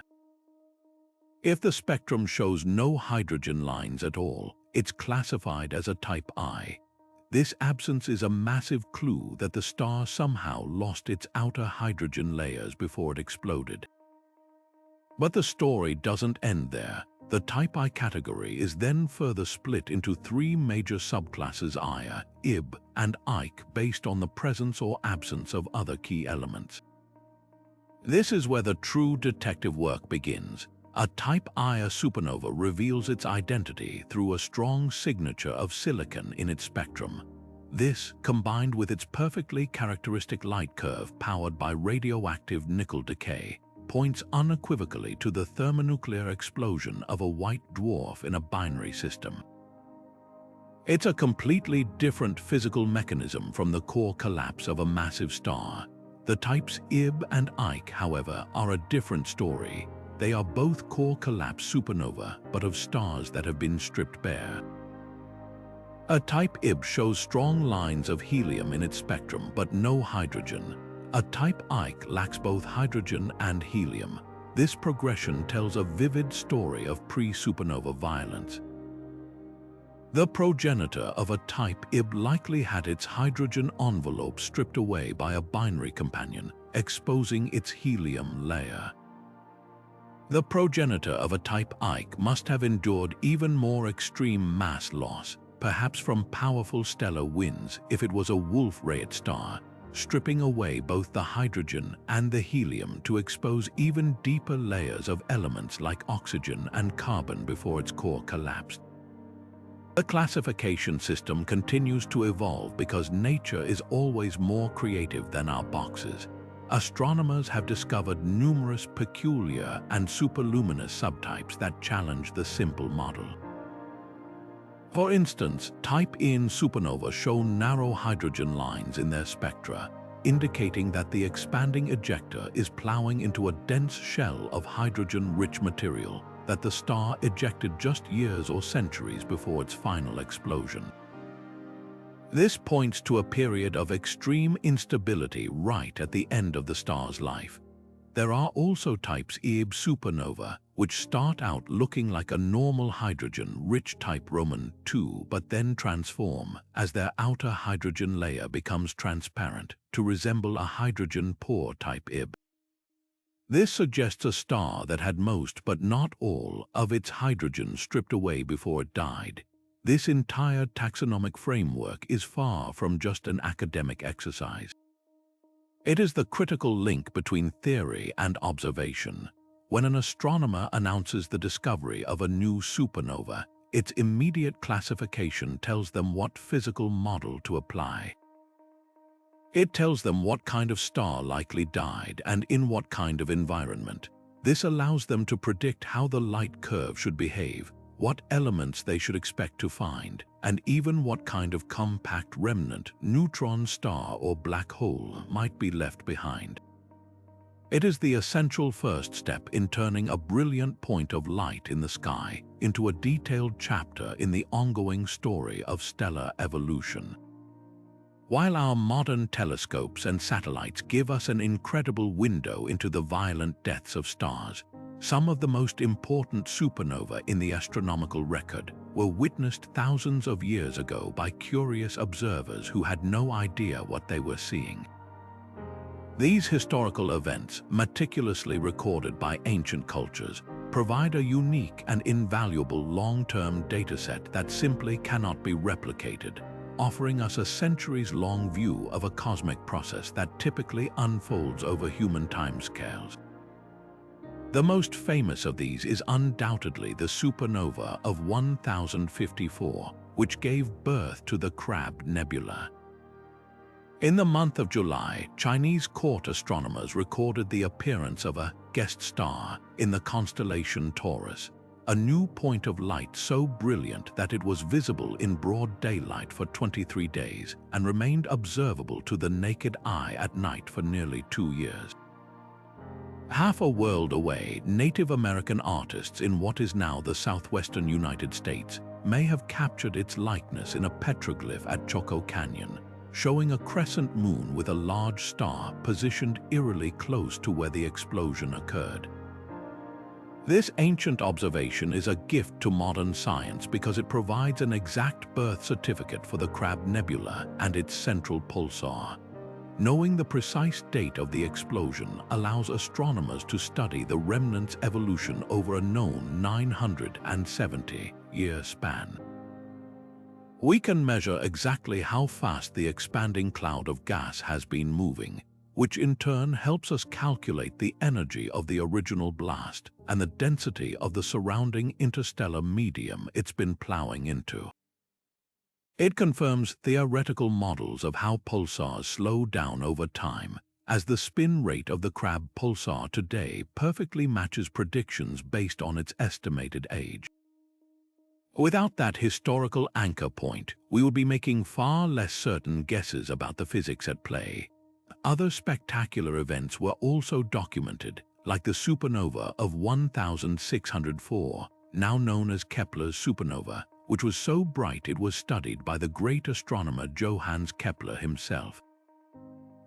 His detailed notes on its brightness and position have been crucial for understanding the Type Ia explosion that created it. Beyond the raw scientific data, these events also open a window into the cultural and scientific history of humanity. A supernova appearing without warning in the fixed and unchanging canopy of the night sky was a profoundly disruptive event, challenging the philosophical and religious doctrines of the time. In China, the appearance of a guest star was often seen as an omen, a celestial message pertaining to the emperor or the state of the realm, and its position and timing were meticulously interpreted by court astrologers. In Europe, the supernova of 1054, occurring just before the Great Schism between the Eastern and Western churches, and the later one in 1604, which appeared as the scientific revolution was beginning to challenge ancient dogma, forced a re-evaluation of the Aristotelian concept of an immutable, perfect heaven beyond the moon. These stellar explosions became catalysts for thought, slowly pushing humanity toward the realization that the cosmos was dynamic, changing, and subject to the same physical laws as Earth. The bridge these records form between ancient and modern science is incredibly sturdy. By combining the meticulous notes of long-ago observers with the power of the Hubble Space Telescope and Chandra X-ray Observatory, we can watch a single story play out over a millennium. We see the initial flash of light that terrified and fascinated our ancestors, and we can now study the expanding remnant it left behind, measuring its velocity, composition, and the powerful pulsar at its heart. This continuity turns astronomy into a truly historical science, where a data point from a Song Dynasty court astronomer is directly relevant to a 21st century astrophysicist running a computer simulation. These historical supernovae remind us that our quest to understand the universe is a long and continuous human endeavor, connecting the gaze of an ancient stargazer looking up in wonder to the digital sensor of a modern telescope capturing the faint, expanding glow of their same celestial visitor. But to truly grasp the full story of a supernova, we can't just study the brilliant aftermath, we need to know the life that preceded the death. This is the fundamental goal of progenitor science, the cosmic detective work of identifying the exact star that exploded, using precious archival images taken before the cataclysm. It's a painstaking and often frustrating pursuit, like sifting through old family photos to find a picture of a grandparent in their youth, knowing the remarkable life they would go on to lead. For astronomers, finding that pre-supernova snapshot is the key that unlocks the entire narrative, directly linking a specific type of star to a specific kind of explosive death and allowing us to test our theories of stellar evolution against the hard evidence of reality. The challenge in this hunt is immense. Supernova are rare events in any single galaxy, and predicting exactly which star will blow up next is virtually impossible.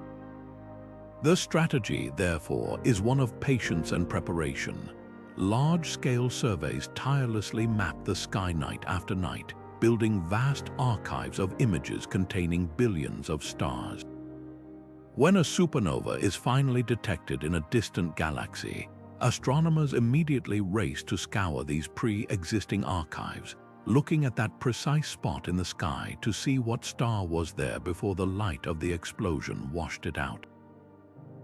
Success depends on the depth and quality of these archival images.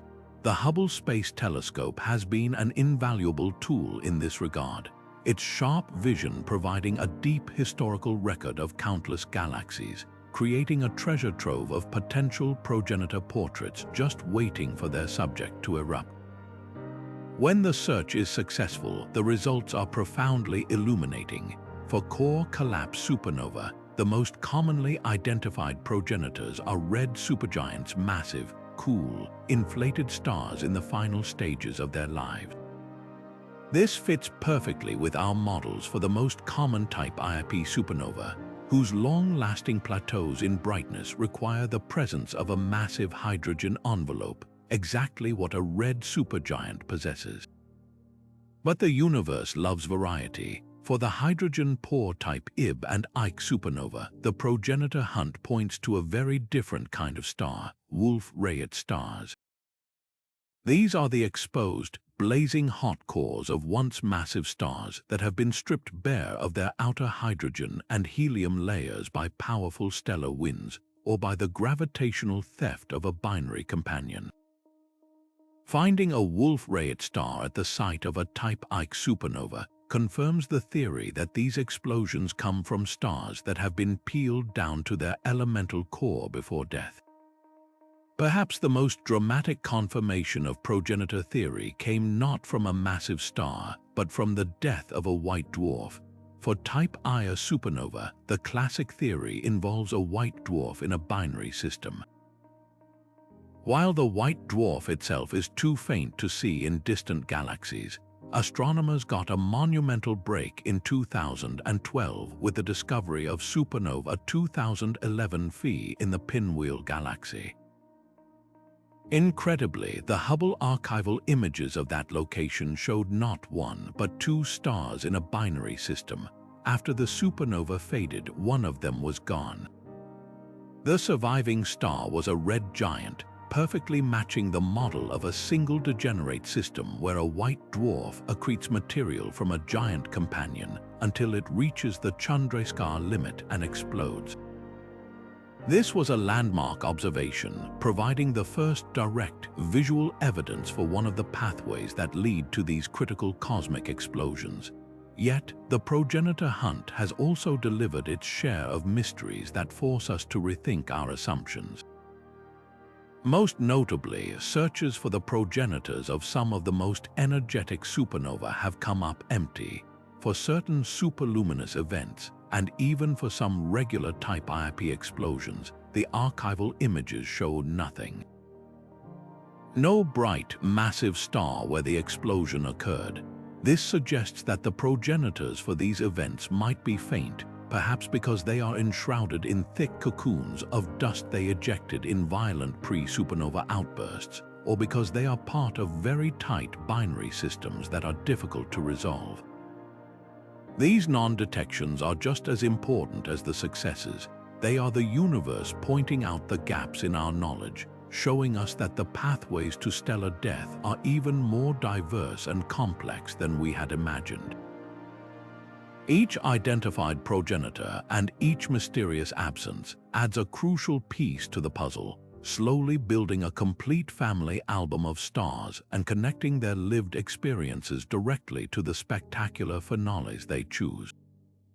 At the heart of a successful core collapse supernova, Amidst the unimaginable violence of the rebounding shockwave and the outward blast of stellar material, a cosmic phoenix is born from the ashes. This is the neutron star, one of the most extreme and fascinating objects in the universe, and its formation is a story of physics pushed to the absolute limit. The entire cataclysmic event, the brilliant supernova we witness across the light years, is in many ways just the spectacular byproduct of this incredibly dense remnant's difficult birth.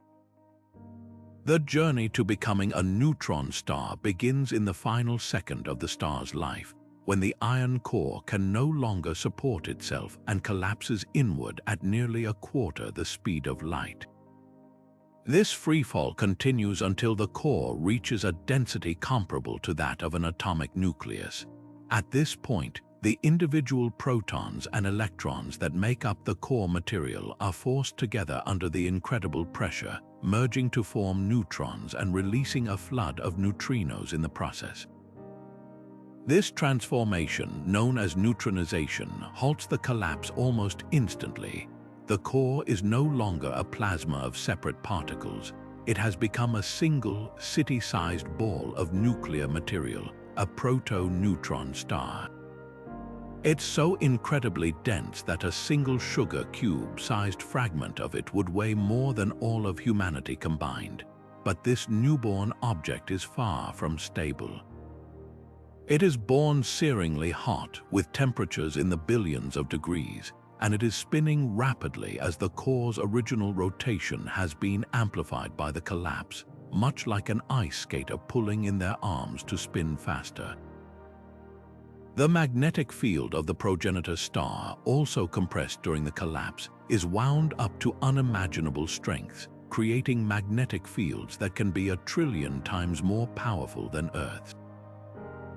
This ferociously hot, spinning, and magnetized sphere is now bathed in the intense rain of infalling material from the outer layers of the star that are still rushing inward. It is this chaotic interface between the hard surface of the new neutron star and the continuing collapse that creates the conditions for the supernova explosion itself, as the neutrinos work to re-energize the stalled shockwave. Once the explosion is launched and the infall is reversed, the neutron star is left behind, but its evolution is far from over. For the next several 100,000 years, it will undergo a dramatic cooling process. The vast majority of its tremendous heat is carried away by the very same neutrinos that helped create it, which can easily escape the dense object. As it cools, the neutron star's interior is thought to undergo a fascinating phase transition. The intense pressure may cause the neutrons and other particles to arrange themselves into exotic states of matter, perhaps forming a superfluid, a frictionless quantum liquid in the inner layers, or even dissolving into a soup of their fundamental constituents, quarks, creating a so-called quark star at the very center.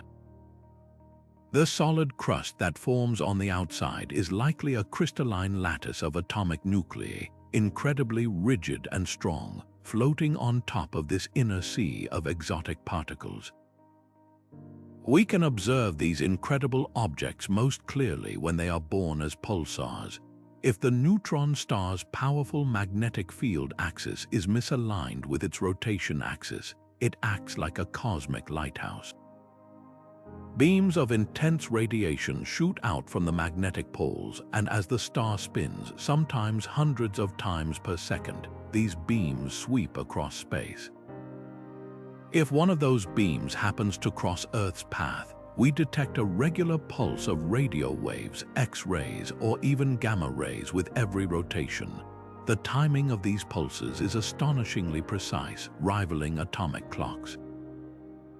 By monitoring them, astronomers can study the neutron star's spin down, glitches where the rotation suddenly speeds up, and even use them as detectors for gravitational waves washing through the universe. The study of neutron stars is not just about understanding the aftermath of a supernova. It is a direct window into the physics of matter at its most extreme, testing our knowledge of nuclear forces, general relativity, and quantum mechanics under conditions that could never be replicated in any laboratory on Earth.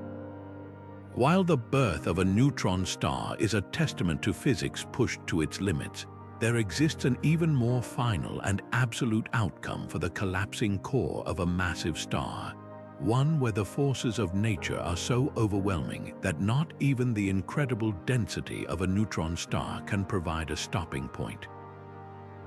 This is the formation of a stellar mass black hole, a process that represents gravity's ultimate and unopposed victory, and it is a fate that awaits the most massive stellar cores when they reach the end of their nuclear burning lives.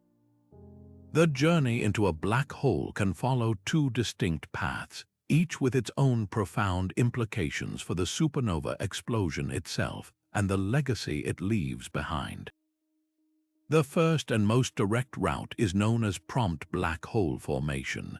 This occurs in the most exceptionally massive stars, those with initial masses likely exceeding 40 or 50 times that of our Sun. For these titans, the core that forms is so incredibly heavy from the outset that it simply has no chance of survival. When the fusion engine shuts off and the collapse begins, the infalling material carries so much mass and momentum that the core instantly overshoots the maximum density a neutron star can withstand. There is no pause, no formation of a proto-neutron star, and no rebound. The core collapses directly through the neutron star stage and continues inward, its gravity becoming so intense that it warps the fabric of spacetime itself, creating an event horizon, a point of no return from which not even light can escape.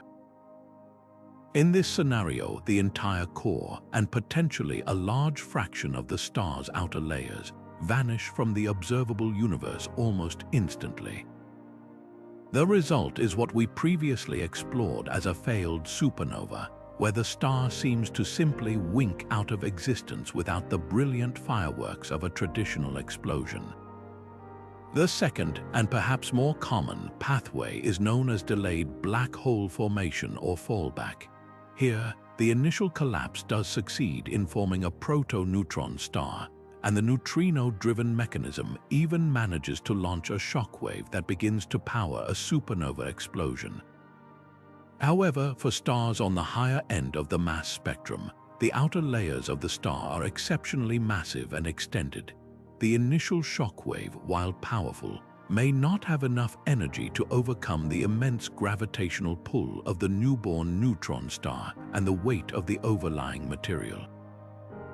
As a result, a significant portion of the ejected gas, particularly the inner layers rich in heavy elements, fails to achieve escape velocity. This material stalls, curves, and then falls back onto the neutron star. This rain of heavy matter is a catastrophic second act. Each chunk of falling iron, silicon, and oxygen adds to the mass of the central object. If the total mass of the neutron star plus the fallback material exceeds the Tolman-Oppenheimer-Volkoff limit, estimated to be around 2 to 3 solar masses, the neutron star will itself collapse into a black hole. This fallback process can happen in a matter of seconds, or it can take hours or even days, as slower-moving ejecta gradually succumbs to gravity's pull. The formation of a black hole, whether prompt or delayed, has a dramatic and suppressing effect on the supernova explosion itself. A significant portion of the gravitational energy released during the collapse is effectively swallowed by the black hole, locked away behind the event horizon instead of being used to power the explosion. This often results in a noticeably fainter and shorter-lived supernova event compared to those that leave behind a healthy neutron star. The nucleosynthesis, the creation of new elements, is also profoundly affected. The intense neutrino wind that is so crucial for forging heavy elements like gold and platinum in the R process might be truncated or altered if the neutron star phase is brief or stillborn. Furthermore, any material that falls back into the black hole is permanently removed from the cycle of cosmic recycling. The those specific atoms are lost to the universe, unable to enrich future generations of stars and planets. This intimate link between supernova and black hole formation is the primary origin story for the stellar mass black holes we detect throughout our galaxy and beyond. Every time the LIGO and Virgo observatories detect the ripples in spacetime from two black holes merging, they are witnessing the final dance of objects that were very likely born in the fiery collapses of massive stars millions or billions of years ago. Understanding the precise conditions that tip a stellar core from forming a neutron star to forming a black hole is therefore one of the most active and challenging areas of supernova research. It requires sophisticated computer models that can simulate the complex interplay of gravity, hydrodynamics, and neutrino physics in those critical first seconds, models that must now account for the final, absolute silence that follows when a black hole is born, forever hiding the details of its creation from our view. When we picture a supernova, we often imagine a brilliant flash of light and a titanic shockwave blasting through space. But some of the most profound and lasting work of these explosions happens not in that initial burst, but in the quiet, dark aftermath as the expanding cloud of hot gas begins to cool. Within this chaotic debris field, in regions of plummeting temperature and rising density, something remarkable happens. Atoms and molecules begin to stick together, forming microscopic solid particles.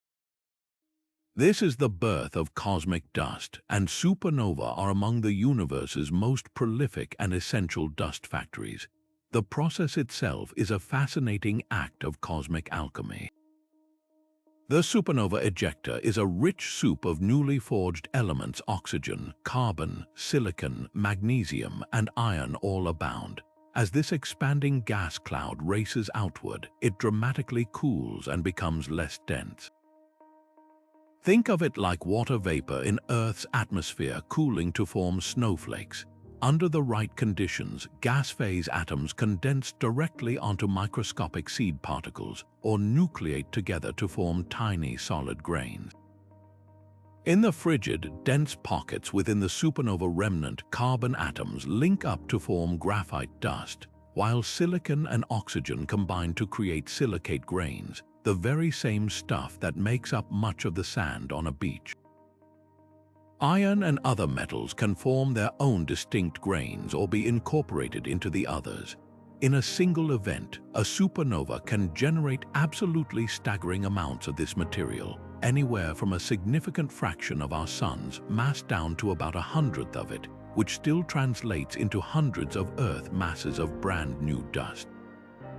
For a long time, this was a compelling theory, but direct evidence was elusive because dust formation happens relatively quickly, on the order of several hundred to 1,000 days after the explosion, and the pristine new dust is often hidden within the still glowing remnant.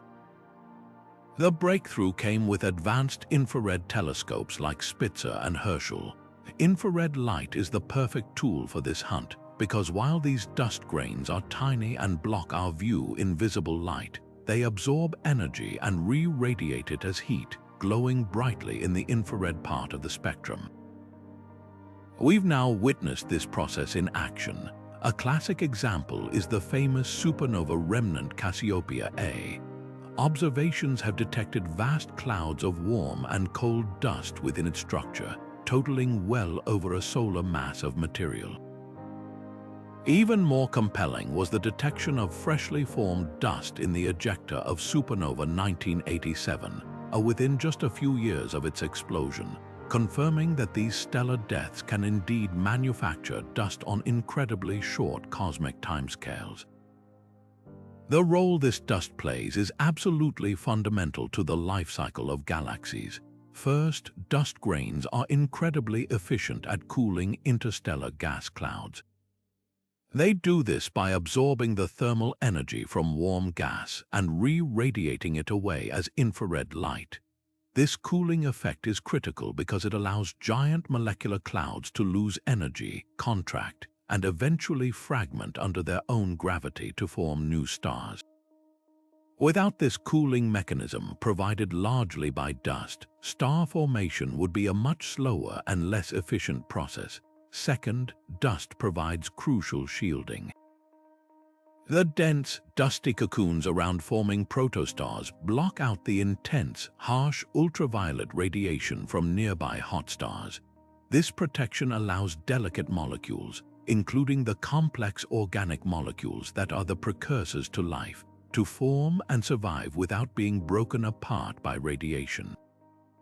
Furthermore, these dust grains become the fundamental building blocks of planetary systems. Around young stars, dust grains in the protoplanetary disk begin to stick together, first through static forces, then through gravity, growing from microscopic specks into pebbles, rocks, planetesimals, and eventually full-fledged planets. The very core of our own Earth and the rocks beneath our feet were assembled from dust grains that were themselves forged in the death of a previous generation of stars. This becomes even more critical when we look back to the early universe. The first stars, known as population 3 stars, were immense and pure, composed only of hydrogen and helium. When they died in spectacular supernova, they were the first sources to seed the cosmos with heavy elements and, crucially, with the first dust. Observations of the most distant, ancient galaxies show that they are often incredibly dusty, even when the universe was less than 1 billion years old. This suggests that the supernova from this first generation worked at a furious pace to pollute the pristine cosmos with dust, enabling the rapid formation of the second generation of stars and the planets that may have orbited them. In this way, the destructive death of a star directly enables the constructive birth of everything that follows, weaving a continuous thread from stellar ashes to the potential for new worlds and new life. In the grand cosmic narrative, the death of one star is never truly an end. It is often the catalyst for an extraordinary new beginning. This profound cycle of destruction and creation is driven by the immense shock waves that blast outward from a supernova explosion, traveling through space at thousands of kilometers per second. When one of these powerful waves of energy and compressed gas encounters a cold, relatively quiet molecular cloud, the very nurseries where stars are born, it doesn't just pass through it, it fundamentally reshapes it. The shock wave slams into the cloud like a titanic hammer blow, dramatically increasing the pressure and density within localized regions. This sudden compression can push pockets of gas and dust that were already on the delicate edge of stability over a critical threshold, initiating a gravitational collapse that might have taken millions of years to occur naturally, or might not have happened at all. This process of triggered star formation is one of the most important ways galaxies evolve and renew themselves. It's a brilliant example of a self-propagating cycle, where the death of massive stars ensures the birth of the next generation. The most massive stars live fast and die young, exploding as supernova after only a few million years. Their violent deaths occur often right inside or very near the same giant molecular cloud complex where they themselves were formed. The resulting shock waves then sweep through the surrounding nebula, compressing other regions and triggering the collapse that forms new stars. Some of those new stars will also be massive and short-lived, destined to explode and continue the cycle, creating a wave of star formation that can move through an entire galactic arm over time. We can see spectacular evidence of this process in our own cosmic backyard. The Orion Nebula, a famous stellar nursery, is likely being influenced by supernova shocks from previous generations of stars. But perhaps the most iconic example is the story of the pillars of creation within the Eagle Nebula. While these beautiful, towering columns of gas are being sculpted and eroded by the intense ultraviolet radiation from nearby hot stars, that same radiation, and any potential supernova shocks is also compressing the material at the tips of the pillars, triggering the formation of a new generation of stars deep within their dusty confines. In this way, a single supernova event can set off a chain reaction, leading to the birth of dozens or even hundreds of new stars clustered together in a cosmic family, all born from the same catalyzing event. This mechanism has implications that reach across cosmic time. In the early universe, the first stars were colossal beings that lived and died in spectacular supernovae. Their explosions were the primary drivers that seeded the pristine gas of the early cosmos with heavy elements and, through their shock waves, triggered the second wave of star formation, which included smaller, longer-lived stars capable of hosting planetary systems. Without the destructive force of those first supernovae, the rate of star formation might have been drastically slower, potentially altering the entire timeline of galactic evolution and the rise of the chemical complexity that makes life possible. The shock wave from a supernova is far more than just the aftermath of an explosion. It is a creative force, a fundamental tool that the universe uses to ensure that from the ashes of its oldest stars, new suns and new worlds continually rise. Imagine having a light bulb that you know, with absolute certainty, always burns at the exact same brightness. Now, if you saw that same light bulb from a block away, it would appear much dimmer than if you held it in your hand. By measuring how dim it appears, you could actually calculate exactly how far away it is. This simple but powerful idea is the cornerstone of measuring the universe, and the universe's perfect, ready-made light bulbs are Type Ia supernova. Because every single one of them is triggered by a white dwarf reaching that precise Chandrasekhar limit of 1.4 solar masses, they all explode with nearly identical intrinsic luminosity.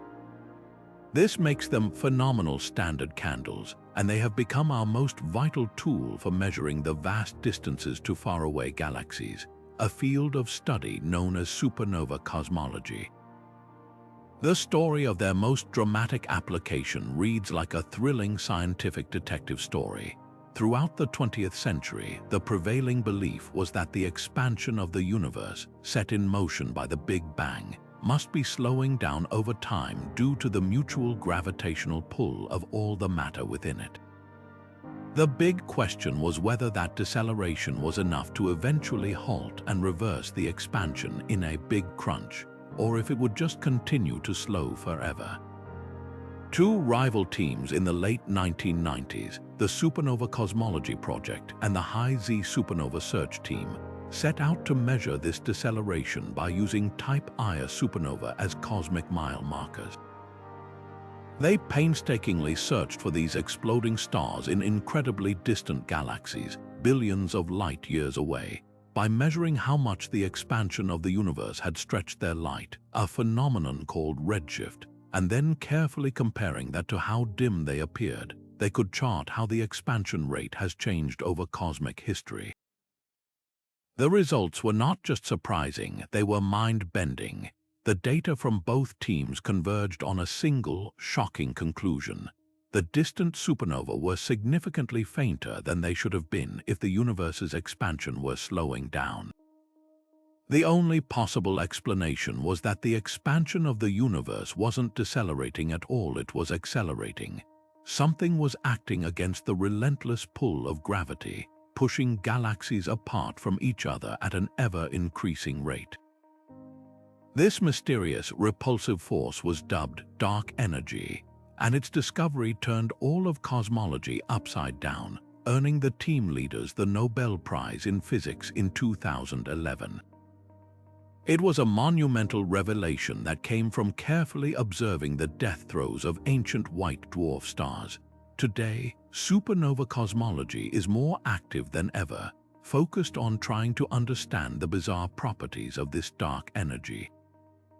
The leading model suggests it behaves like a cosmological constant, a uniform energy density inherent to the fabric of spacetime itself, whose repulsive effect becomes dominant as the universe expands and matter thins out. However, its strength, often represented by the parameter W, is the subject of intense scrutiny.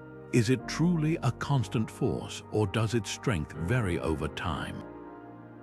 By pushing observations to even greater distances and higher precision with telescopes like the James Webb Space Telescope and the upcoming Vera-C Rubin Observatory, astronomers are using thousands of Type Ia supernova to measure W with ever-increasing accuracy, testing whether our simple model holds or if a more complex theory of physics is required.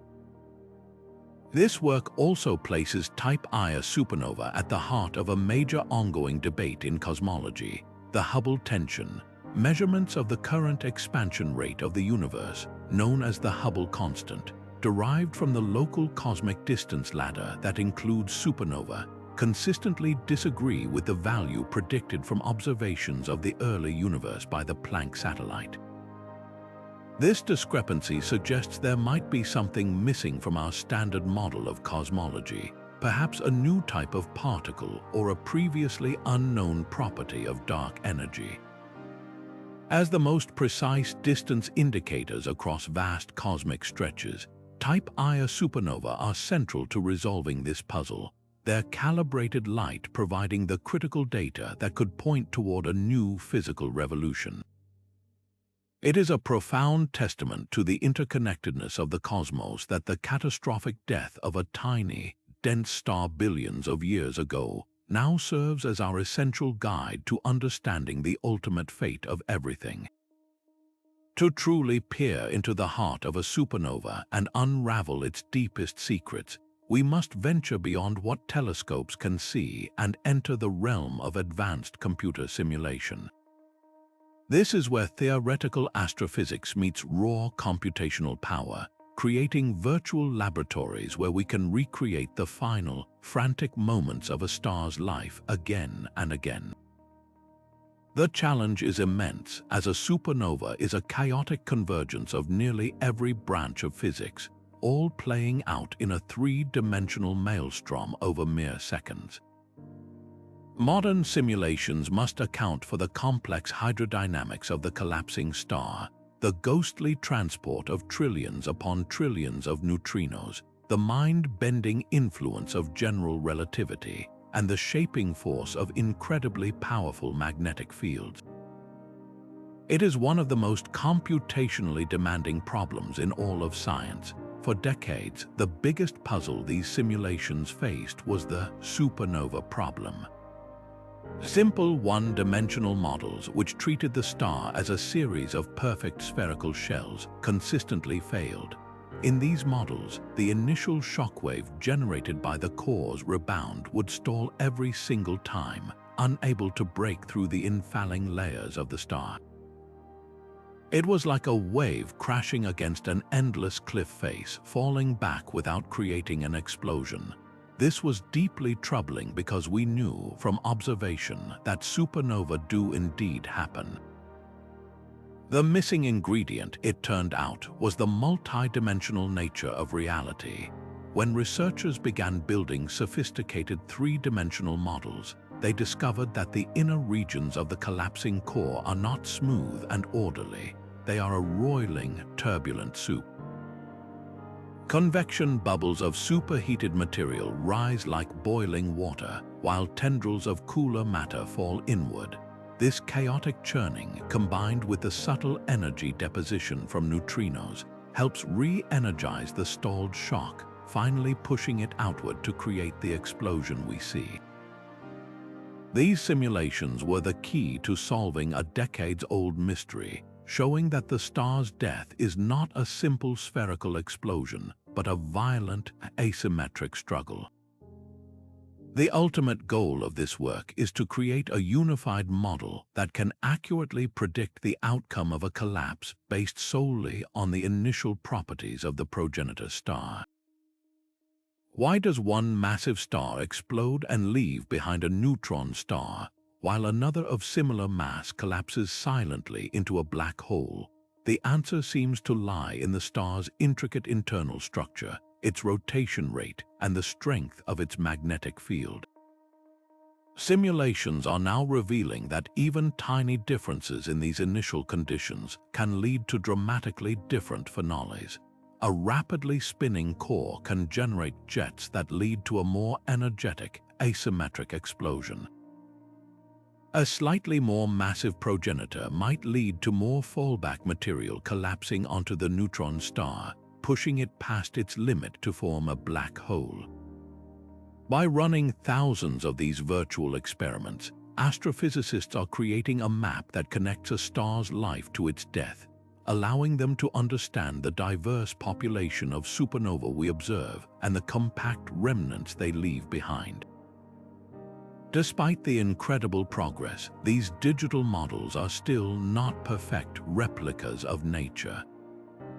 The physics is so complex that certain approximations still have to be made, and the sheer computational cost of simulating a full three-dimensional star in such exquisite detail for several seconds of real time is staggering, often requiring months of runtime on the world's most powerful supercomputers. The challenge of accurately simulating neutrino transport, in particular, remains a frontier of research. These particles are so crucial to the explosion mechanism, and their behavior is so complex that fully capturing their role is an ongoing effort. Every time a new, peculiar supernova is discovered by observers, one that is too bright, too dim, or too short-lived, it provides a new test for the simulators. Their job is to go back to their digital code, adjust the physics, and see if they can make a virtual star die in that exact same way. It is a continuous cycle of prediction, observation, and refinement, driving the entire field of computational astrophysics forward in its quest to fully understand one of the universe's most spectacular events. For centuries, everything we learned about supernova came from studying the light they emitted across the electromagnetic spectrum.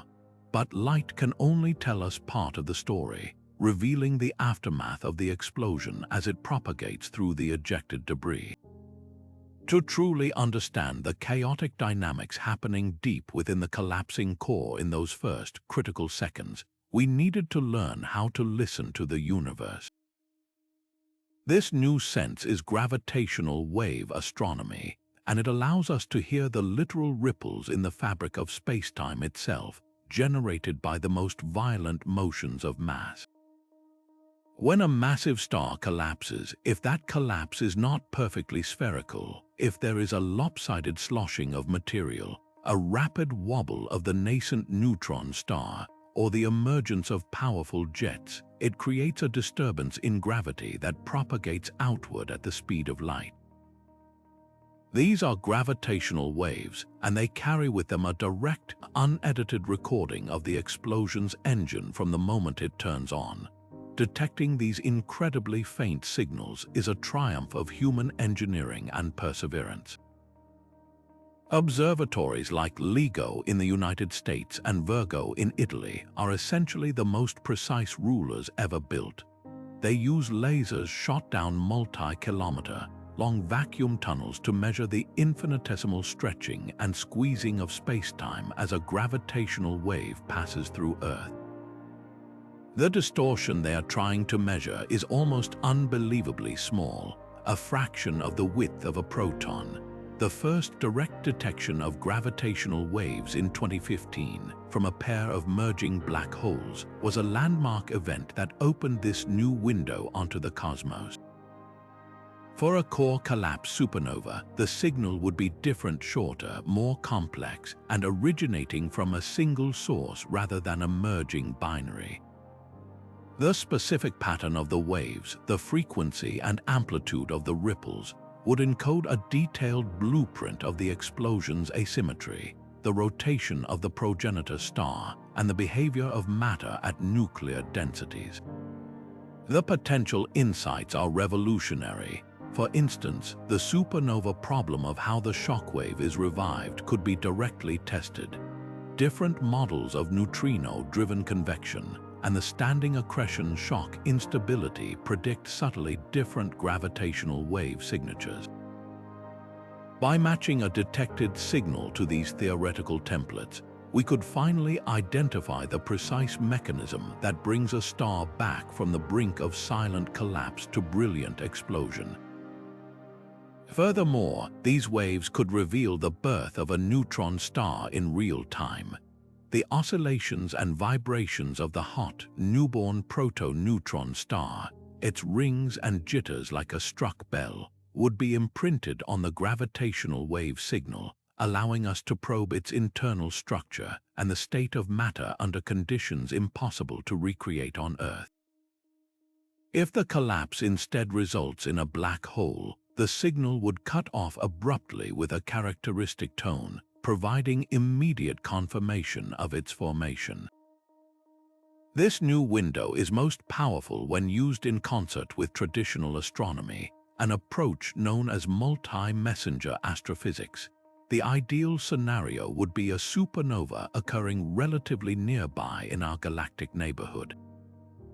The gravitational wave observatories would sense the ripples from the core collapse, providing an alert and the first data on the explosion mechanism. Minutes or hours later, the shock wave would break out through the star's surface, releasing a flood of light that telescopes could observe. Neutrino detectors would record their own burst of particles, having also felt the event. By combining the gravitational wave data that tells us about the core's dynamics with the neutrino data that tells us about its energy loss and the light that shows us the ejected debris, we could construct a complete, multi-dimensional movie of a star's death from the inside out. While we haven't yet detected the gravitational waves from a core collapse supernova, the detectors are constantly listening, waiting for a star in our cosmic backyard to end its life and send us its deepest secrets, not on a wave of light, but on a ripple in spacetime. While the brilliant flash of a supernova tells the story of the expanding shockwave and the ejected debris, there is another, far more elusive messenger that carries the true inside story directly from the heart of the collapsing core, arriving hours before the light ever does. This messenger is the neutrino, and detecting these ghostly particles from a stellar explosion is like having a direct phone line to the most violent event in the universe, offering a real-time account of the physics that light can never show us. These tiny, nearly massless particles are produced in absolutely staggering numbers during the core collapse, a number with 58 zeros behind it, and they carry away 99% of the total energy released. But their most defining feature is also the reason they are so devilishly hard to catch. They barely interact with anything. A neutrino can pass through a light year of solid lead with a 50-50 chance of hitting a single atom, making their detection one of the greatest technical challenges in modern physics. The monumental importance of catching these particles was proven beyond doubt in February of 1987, when several neutrino observatories around the world recorded a historic burst. Over a span of about 13 seconds, detectors in Japan, the United States, and Russia registered a total of 24 neutrinos. Hours later, light from supernova 1987A, located in the Large Magellanic Cloud, reached Earth. This was the smoking gun. Those 24 neutrinos were the direct signal from the core collapse itself, arriving right on schedule and providing the first direct experimental confirmation of the theories of how massive stars die.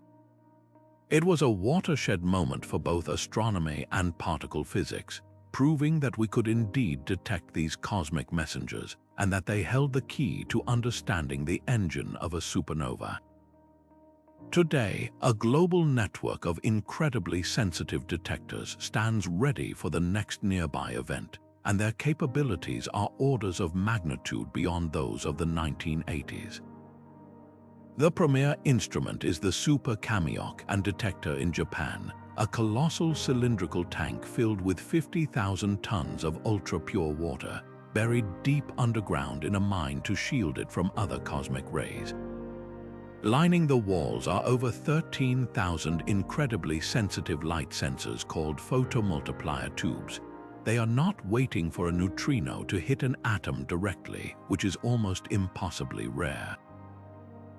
Instead, they are watching for a related phenomenon. When an electron neutrino or antineutrino from a supernova passes through the water, there is a tiny chance it will interact with an electron or a proton in a water molecule. This interaction can create a charged particle that, if moving faster than the speed of light in water, produces a faint blue flash of light called Cherenkov radiation. This telltale cone of light is what the photomultiplier tubes capture, allowing physicists to reconstruct the direction and energy of the original neutrino. The next galactic supernova will not be detected with a mere 24 particles. It will be an avalanche. If a star explodes within our own Milky Way galaxy, even tens of thousands of light years away, detectors like SuperCamiOC and could record thousands of neutrino events within the first few seconds. This flood of data would provide a second-by-second, high-resolution timeline of the entire collapse process. The very first neutrinos to arrive would mark the exact moment of neutronization, when protons and electrons are crushed together to form neutrons. The changing energy spectrum of the neutrinos over time would reveal the cooling of the newly formed proto-neutron star. The duration of the neutrino burst would tell us about the equation of state of nuclear matter, how squeezable a neutron star really is. And perhaps most crucially, by comparing the tiny differences in arrival times of neutrinos at different detectors around the world, we could even triangulate the location of the supernova in the sky, sending out a real-time alert to astronomers telling them exactly where to point their telescopes before the light from the explosion has even reached its peak. This transformative data would finally allow us to witness from the inside out the birth of a neutron star or a black hole, turning the mysterious core of a supernova from a theoretical puzzle into an observed reality. While the spectrum of a supernova tells us what elements are present and the light curve reveals the energy powering it, there is another, more subtle property of light that holds the key to understanding the true shape of the explosion. This property is called polarization, and the technique of measuring it, known as polarimetry, allows astronomers to see the universe in an entirely new dimension, literally. Ordinary light from a star or a light bulb is unpolarized. Its electromagnetic waves vibrate in all possible planes perpendicular to its direction of travel. But when light is scattered or emitted in an asymmetric environment, those vibrations can become preferentially aligned in a specific direction. It's this preferential alignment that polarimeters on large telescopes are designed to detect, and for a supernova, it acts as a direct window into the geometry of the cataclysm. If every supernova were a perfectly spherical explosion, the light we receive from it would be unpolarized. The tiny contributions from all points on the expanding sphere would average out, leaving no net preferred direction of vibration. However, polarimetric observations have consistently shown that this is not the case. Many supernova, particularly core collapse events, display significant levels of polarization, sometimes as high as 1 or 2%. This might sound like a tiny amount, but in astrophysical terms, it is a huge signal. It is the unmistakable fingerprint of a profound asymmetry, telling us that the explosion is not a uniform sphere, but is instead squashed, elongated, or otherwise distorted. This asphericity is not just a surface feature, it originates deep within the engine of the explosion itself, shaped by the fundamental forces that govern the star's final moments. The primary architects of this lopsided death are the same forces we've seen shape so much of a star's fate: rapid rotation and powerful magnetic fields. A star that is spinning quickly as its core collapses will naturally whip the infalling material into a flattened, disk-like structure, breaking spherical symmetry. This can funnel the explosion's energy more powerfully along the rotational axis, Meanwhile, magnetic fields trillions of times stronger than Earth's can be wound up by this frantic motion, acting like constricting wires that channel the outflow into opposing jets. Polarimetry is the only tool that can directly probe these underlying mechanisms from our distant vantage point. The specific pattern and angle of the polarization vectors across different spectral lines allow astronomers to create a three-dimensional map of the ejector, distinguishing between a globally aspherical explosion and a more complex scenario, like a spherical blast containing clumps of dense, asymmetric material. This technique provides the crucial missing link to explain some of the most puzzling behaviors of stellar remnants.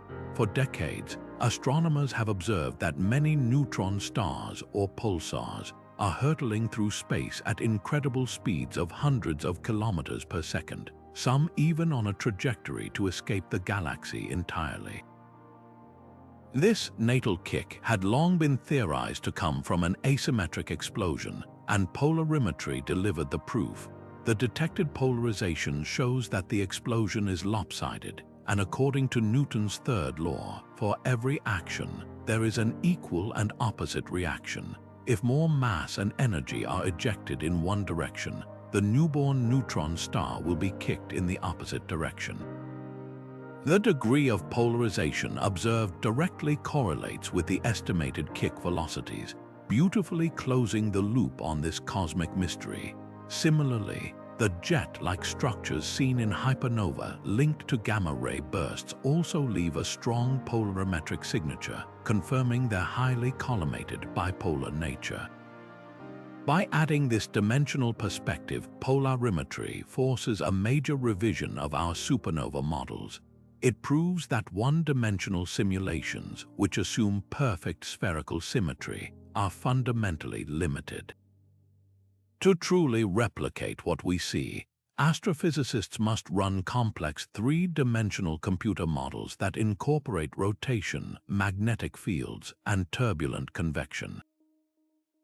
Each new polarimetric observation acts as a critical test for these simulations, constraining which physical ingredients are necessary to produce the asymmetries we detect.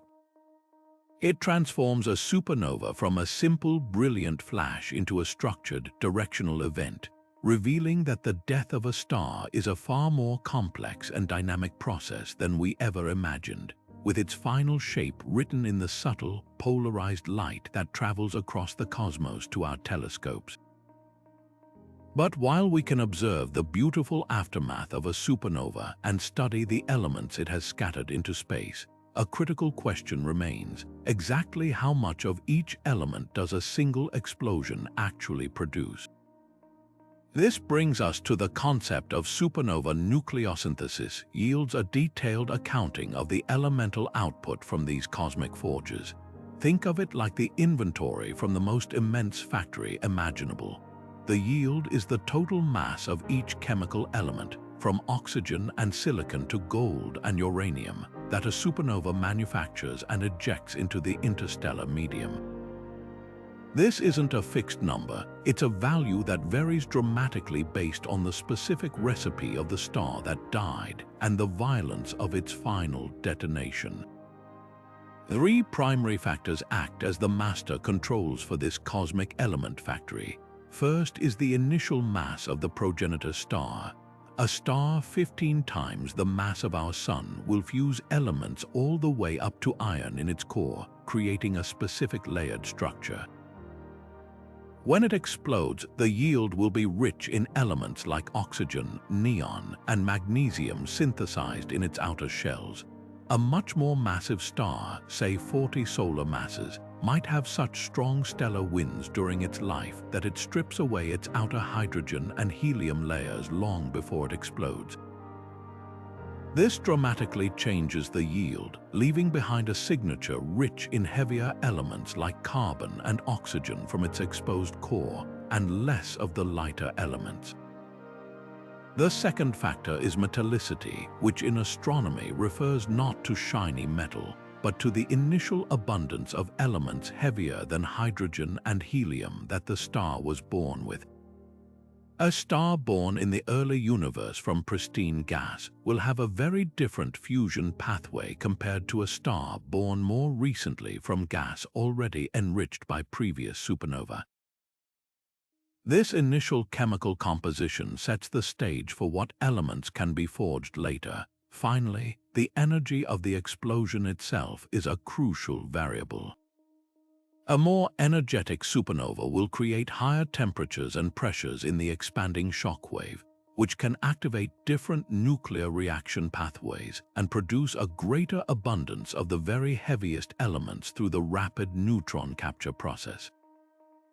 Calculating these yields is a monumental task that sits at the intersection of observation and sophisticated computer modeling. Astrophysicists create incredibly complex nucleosynthesis models that simulate the nuclear reactions occurring in the split second of the explosion and in the following minutes as the ejector expands and cools. These models take the proposed structure of the progenitor star, its mass, composition, and density, and then inject the energy of the explosion to see how the existing elements are transformed and what new ones are synthesized. The results are a theoretical prediction: so many solar masses of oxygen, so much silicon, such a tiny amount of gold. But a model is only as good as its ability to reflect reality. This is where the crucial next step comes in: comparison. Astronomers take these predicted yields and compare them to the actual observed chemical abundances we measure in a variety of places. They look at the atmospheres of very old stars, which act as fossil records of the composition of the gas cloud they formed from billions of years ago. They analyze the light from H-II regions, glowing clouds of gas illuminated by young stars, to get a present-day snapshot of the interstellar medium. And most directly, they use space telescopes to perform forensic spectroscopy on the ejecta of recent supernova remnants, directly measuring the masses of different elements present in the expanding debris cloud. When the predictions from the models match the observations from the cosmos, it's a powerful validation of our understanding of stellar physics and nuclear astrophysics. But when they don't match, it's even more exciting. It means there's something new to learn. A discrepancy might reveal that our models of the explosion mechanism are incomplete, or that we don't fully understand the structure of massive stars just before they die. It might point to the existence of rare types of supernova we haven't yet properly accounted for, or suggest that other cosmic events, like the mergers of neutron stars, are more important contributors for certain elements than we previously thought. This continuous process of prediction, observation, and refinement is how yields become more than just an abstract number. They become a fundamental diagnostic tool for testing the very laws of physics under the most extreme conditions the universe can create. The ultimate importance of this work extends far beyond a single star's death. These detailed yield calculations are the essential ingredients for building models of galactic chemical evolution. These are large-scale simulations that track how the composition of an entire galaxy changes over billions of years. They start with the pristine gas of the early universe, only hydrogen and helium, and then add in the yields from successive generations of stars, from the first massive supernova to the later type Ia explosions and other events. By summing up all these contributions, astrophysicists can simulate the gradual enrichment of the galaxy, predicting the overall abundance of elements we should see today and how those abundances should vary in stars of different ages.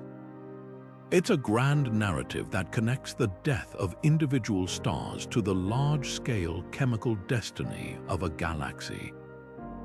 The fact that our own solar system formed from gas enriched by countless previous supernovae, and that the precise mix of elements we find in the Sun, in meteorites, and even in our own bodies, matches the predictions of these models, is a stunning confirmation that we are, indeed, understanding the universe's great cycle of matter.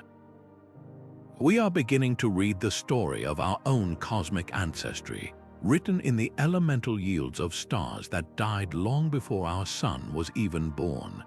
While our own Milky Way galaxy offers a front-row seat to the aftermath of stellar explosions in stunning remnants like the Crab Nebula, it also presents a significant obstacle for building a complete picture of stellar death. The very dust and gas that create its beautiful spiral arms also obscure our view, blocking the light from potential supernova occurring on the far side of the galactic disk. To truly understand the full diversity and frequency of these cosmic explosions, we must look beyond our own stellar neighborhood to the vast expanse of the extragalactic universe. By studying supernova in distant galaxies, astronomers gain access to a pristine, unbiased statistical sample, free from the veil of Milky Way dust, allowing them to conduct a true cosmic census of how stars die across different environments and throughout cosmic time. This monumental task is now possible thanks to the dawn of massive, automated sky surveys that methodically scan the heavens night after night.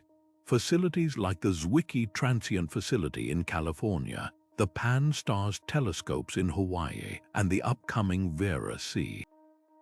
Rubin Observatory in Chile represent a paradigm shift in astronomy. Their incredibly wide field cameras can image huge swaths of the sky in a single exposure, meticulously comparing each new picture to previous ones to search for any tiny point of light that has changed in brightness or appeared where nothing was seen before, a potential supernova. The scale of discovery is staggering. These projects now identify thousands of new supernova every single year, a number that dwarfs all the historical supernova records combined. This flood of data is the raw material for a new kind of astrophysics, one based on vast populations and statistics rather than just a few well-studied nearby examples. Cataloging these thousands of extragalactic events allows astronomers to answer fundamental questions that are impossible to address with a small sample size.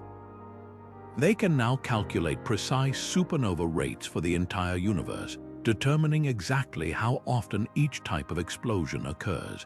This reveals, for instance, that type Ia supernova related to white dwarfs are less frequent than core collapse events from massive stars, which makes sense given the longer lifetimes of their progenitors. More importantly, these surveys can dissect how these rates depend on the environment. They find that brilliant type Roman II supernova are overwhelmingly found in spiral galaxies, which are the active star-forming regions of the universe where massive stars are being born and dying quickly. Conversely, type Ia explosions, which have a longer delay from star birth to death, are found in all galaxy types, including the old, red, and dead elliptical galaxies where star formation ceased billions of years ago. This environmental link is a powerful clue, directly tying the type of stellar death to the age and star-forming history of its host galaxy. The true power of this extragalactic view, however, lies in its ability to peer back in time. Because light takes time to travel across the vast distances of space, looking at a galaxy 1 billion light-years away means we are seeing it as it was 1 billion years ago. By systematically discovering supernova at different distances, astronomers can effectively create a movie of how the supernova rate has changed over the entire history of the universe. This cosmic history reveals a dramatic story. In the early, adolescent universe, when star formation was at its peak, the rate of core collapse supernova was immensely higher, a constant fireworks display of massive stars ending their short, brilliant lives. As the universe aged and the raw material for new stars was depleted, the core collapse rate declined. Meanwhile, the rate of type Ia supernova, which involved longer-lived progenitor systems, peaked later and has declined more slowly. This intricate dance between supernova types and cosmic star formation provides a crucial feedback loop. the supernova themselves, by enriching the gas with heavy elements and triggering new star formation with their shock waves, actively shaped the very rate at which future stars and future supernova would be born. It is through this grand, extragalactic perspective that we see stellar death not as an isolated event, but as a fundamental force driving the evolution of galaxies themselves. Beyond the brilliant light and the expanding shells of glowing gas, the legacy of a supernova extends into a far more elusive and energetic realm. Long after the visible fireball has faded, the shock wave from the explosion continues to race outward through interstellar space for thousands of years, and this enduring wall of compressed supersonic gas becomes one of the universe's most powerful natural particle accelerators. It is here, in these chaotic, magnetized frontiers of the supernova remnant, that the mysterious cosmic rays that constantly bombard our planet are thought to be born. These are not rays of light, but actual atomic nuclei, protons, and heavier elements stripped of their electrons and hurled across the galaxy at velocities fantastically close to the speed of light.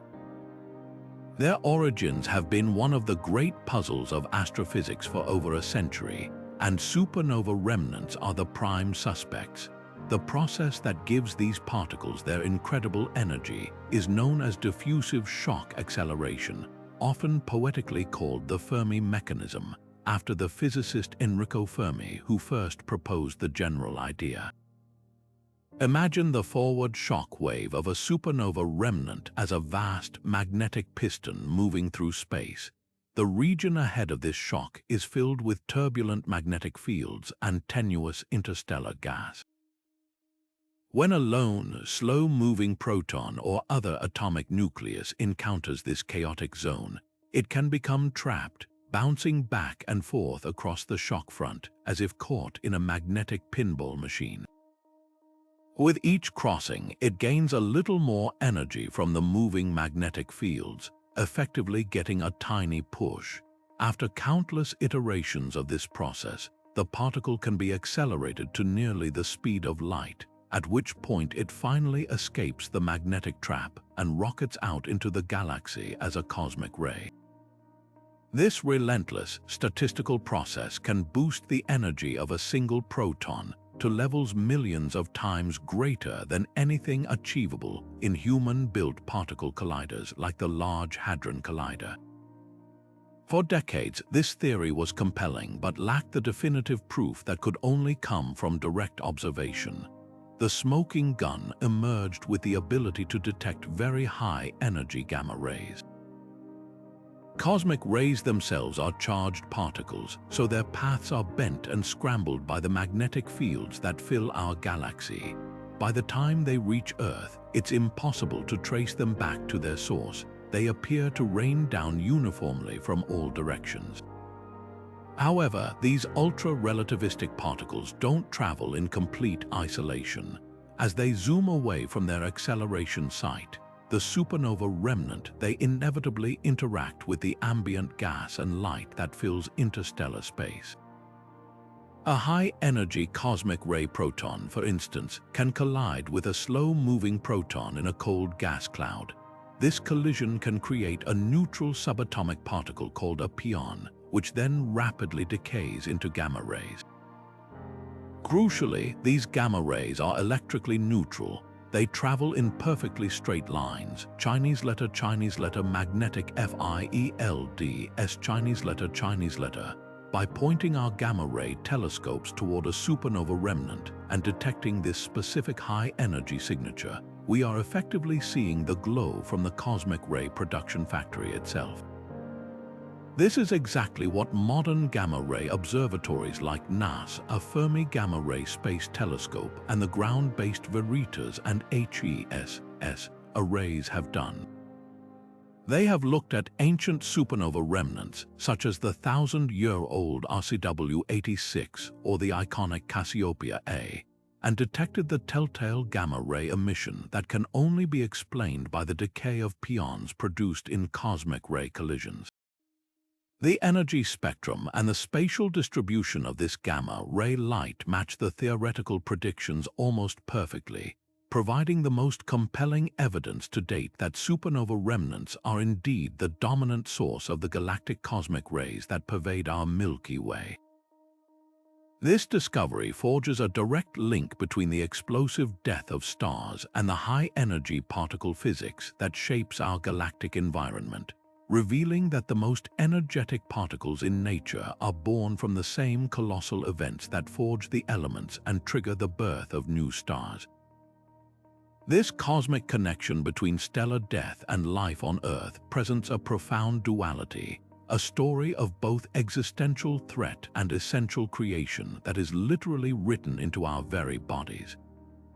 The idea that a supernova could pose a danger to our planet might sound like science fiction, but it is a genuine possibility grounded in astrophysics. The primary risk comes from a nearby event, typically considered within a range of about 50 to 100 light-years. At that distance, a few specific effects could have devastating consequences.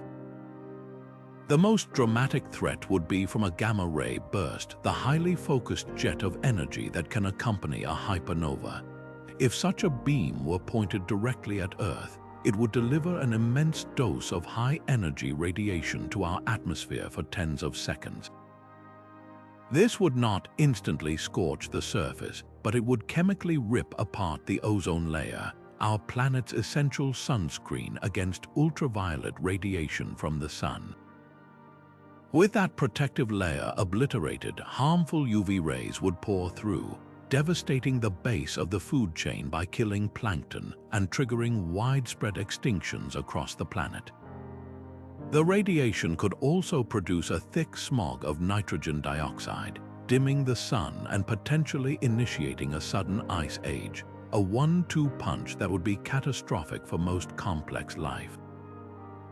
Beyond the focused beam of a gamma-ray burst, even a more standard spherical supernova explosion happening nearby would unleash a torrent of cosmic rays, high-energy atomic nuclei accelerated by the expanding shock wave.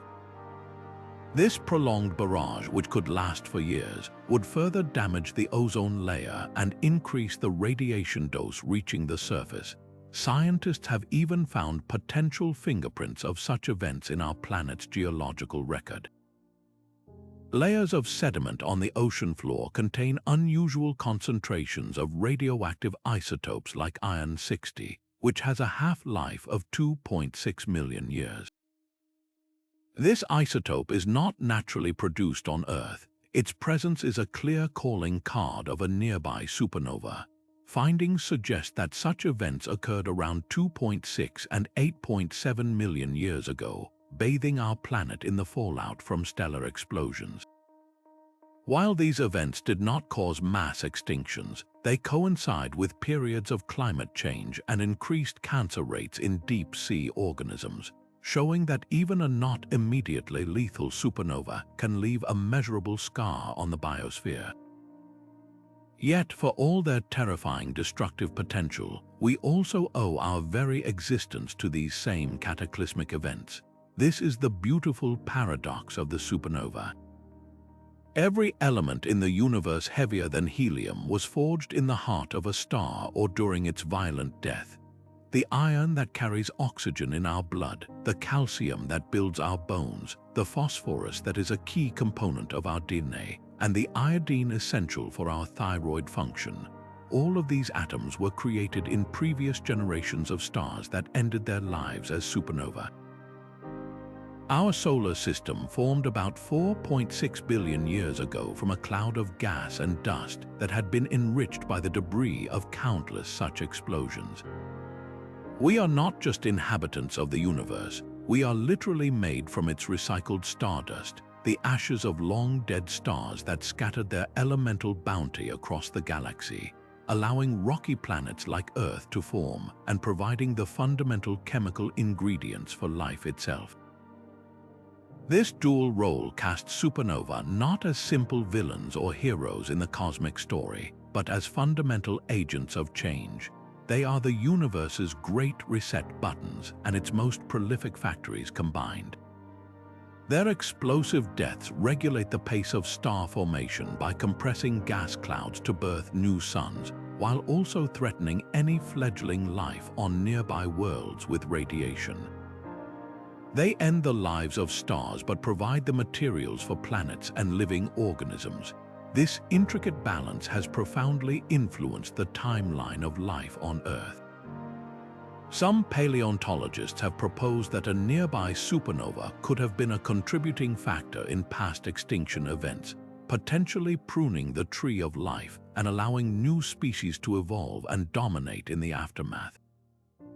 In this way, these distant explosions may have indirectly shaped the course of biological evolution, steering it toward the diversity we see today, a diversity that ultimately led to us.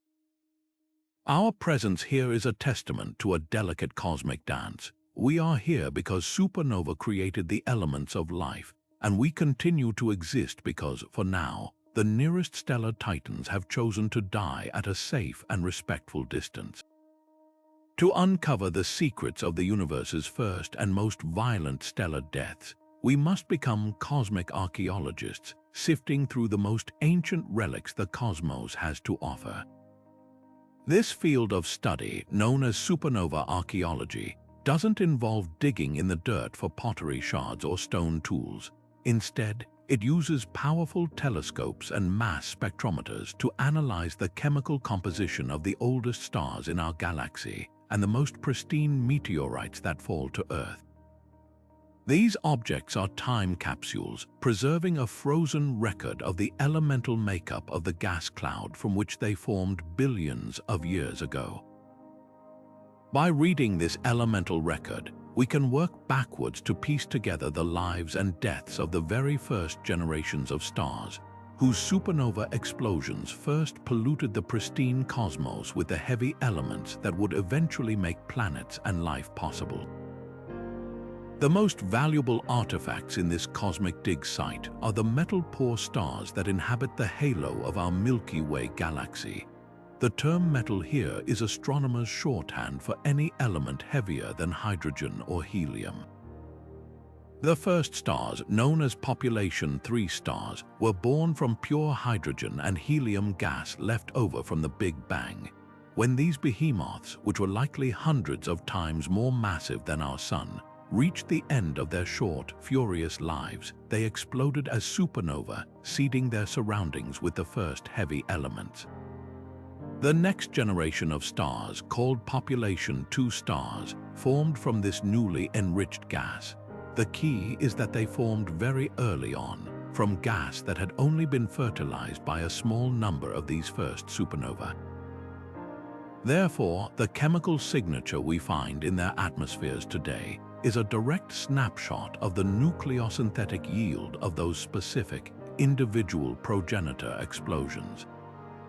It's like finding a fingerprint at a crime scene, the unique pattern of elements, the ratio of carbon to iron, or the abundance of strontium versus barium tells us about the mass, energy, and type of the supernova that provided those elements. For instance, the famous ancient star known as He-1 327-0023, located in the galactic halo, has an astonishingly peculiar chemical signature. It has very high levels of carbon and other light elements, but an extremely low amount of iron. This pattern doesn't match the yield from a standard core collapse supernova, which would produce a lot of iron. Instead, it points to the existence of a rare type of explosion from the very first stars, a faint supernova, or perhaps even a pair-instability event from a star around 200 solar masses, that blew apart its outer layers rich in carbon and oxygen, but somehow failed to produce and eject much iron from its core. This one star, a silent witness that has shone for over 13 billion years, provides direct evidence for the existence and specific nature of stars that lived and died before our galaxy even finished forming. The other crucial piece of evidence comes from within our own solar system. While the Sun is a relatively young star, certain primitive meteorites, particularly a type called carbonaceous chondrites, contain microscopic grains of dust that are actually older than the Sun itself. These are pre-solar grains, tiny bits of stardust that condensed in the outflows or explosion debris of ancient stars and survived the chaotic process of solar system formation untouched. Using sophisticated equipment, scientists can analyze the isotopic ratios within these individual grains. Different types of supernova produce distinct isotopic fingerprints. A grain with a specific signature of oxygen isotopes might be identified as coming from a type Roman II core collapse supernova, while another rich in certain silicon isotopes could be traced back to a type Ia white dwarf explosion. By studying a collection of these grains, we are effectively taking a census of the types of stars that contributed material to our solar nebula. This tells us that our cosmic neighborhood was seeded by a diverse population of supernova, each contributing their unique elemental signature to the mix that would one day become Earth and everything on it. This archaeological approach is fundamentally changing our understanding of the early universe. It suggests that the first stars weren't a monolithic group. They likely covered a wide range of masses and died in a variety of ways, from hyper-energetic pair-instability explosions to more subdued collapses. Their collective efforts over hundreds of millions of years gradually built up the periodic table from its simple beginnings after the Big Bang to the rich complexity we see today. By continuing to find and analyze these ancient stellar fossils and grains of stardust, we are writing the history of the cosmos's first chapter, a time of extreme violence and brilliant creation that set the stage for everything that was to follow, including us. While the brilliant fury of a supernova is driven by the familiar forces of nuclear fusion and gravity, some of the most intriguing theories in modern astrophysics propose that an invisible, mysterious actor might also be playing a role behind the scenes: dark matter. This elusive substance, which makes up about 85% of all matter in the universe, doesn't emit, absorb, or reflect light, making it detectable only through its gravitational influence. We know it's there, binding galaxies together and shaping the cosmos on the largest scales, but its fundamental nature remains one of physics' greatest unsolved mysteries. Now, scientists are beginning to ask a fascinating and highly speculative question. Could this invisible stuff be influencing the lives and deaths of the most massive stars? The idea hinges on a property that many dark matter candidates are theorized to have: the ability to interact with itself. Certain hypothetical particles, like weakly interacting massive particles or WIMP, could be their own antimatter counterparts. This means that when two of them collide, they would annihilate each other in a flash of pure energy, converting their mass into other particles like photons, electrons, or neutrinos according to Einstein's famous equation. In regions where dark matter is densely packed, such as the centers of galaxies or within massive stars, this annihilation process could be a significant source of heat. Imagine a star during its formation, sweeping up and trapping a large concentration of these dark matter particles within its core. Throughout its life, this hidden engine of annihilation would provide an additional, internal source of energy beyond nuclear fusion. This could have profound and unexpected effects on stellar evolution. For a standard massive star, its lifetime is a race between fusion and gravity. But a star with a powerful dark matter heart would have a secret energy supply. This extra heat could, in theory, alter the star's internal structure, potentially making it larger, brighter, or more stable than a star of the same mass without a dark matter core.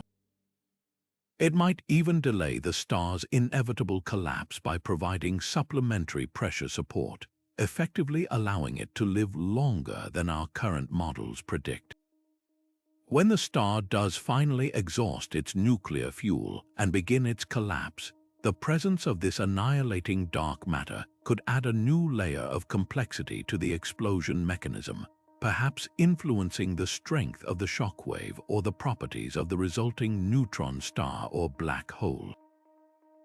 The most extreme scenarios involve stars that form in environments incredibly rich with dark matter, such as the very centers of galaxies.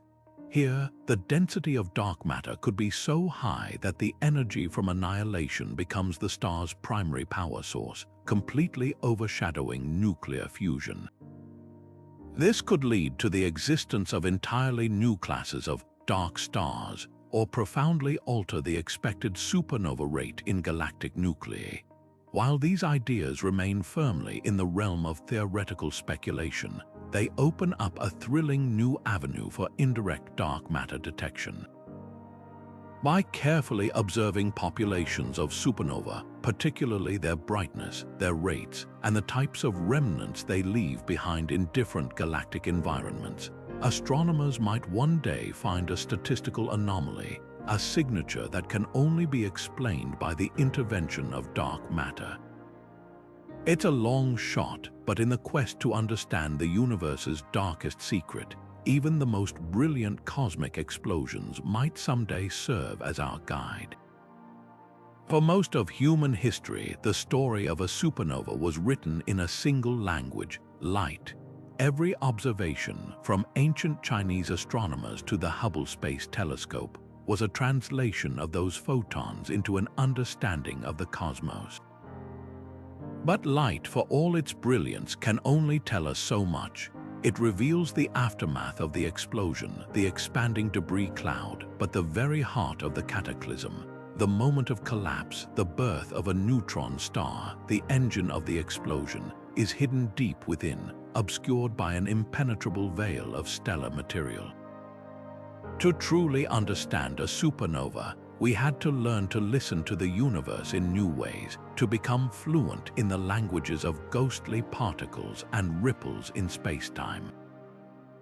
This is the revolutionary promise of multimessenger astronomy, an approach that doesn't rely on a single signal, but weaves together a chorus of different messengers to create a complete, multi-dimensional picture of these cosmic explosions. Each of these messengers arrives from the event carrying unique information, and they all tell their part of the story on a different timeline. The first to reach us hours before the light are the neutrinos. These nearly massless particles, generated by the trillions during the core's collapse, escape the dying star almost unimpeded.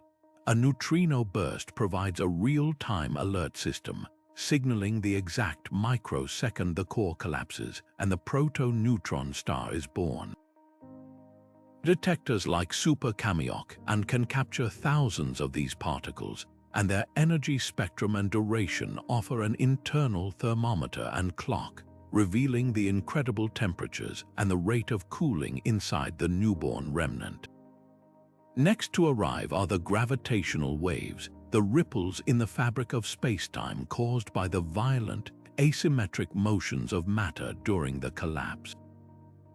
If the core is rotating rapidly or if there are violent sloshing motions, these waves will carry that specific fingerprint, allowing us to literally hear the shape of the explosion and measure the wobble of the nascent neutron star. Only after these first two messengers have delivered their news does the shockwave finally break through the star's surface, unleashing the flood of light across every wavelength that traditional astronomy has always studied. The true power of this approach is not in receiving these signals individually, but in catching them all from the same single event. This multi-messenger strategy transforms a supernova from a distant spectacle into a hands-on laboratory for fundamental physics. Consider the long-standing problem of how the supernova shockwave is revived. Does it happen primarily through neutrino heating, or do hydrodynamic instabilities and magnetic fields play a larger role? Each model predicts a slightly different combination of neutrino energies, gravitational wave frequencies, and light curve properties. By comparing the actual, observed data from all four messengers to these detailed theoretical predictions, we can finally rule out some models and confirm others, solving a puzzle that has persisted for decades. Furthermore, the gravitational wave signal alone can tell us about the equation of state of nuclear matter, how squeezable neutron star material really is. A stiffer equation of state would result in a larger, more massive proto-neutron star that oscillates at a different frequency than a softer one that compresses more readily. This is data we simply cannot get from light alone. The dream scenario for this field is a core collapse supernova within our own Milky Way galaxy.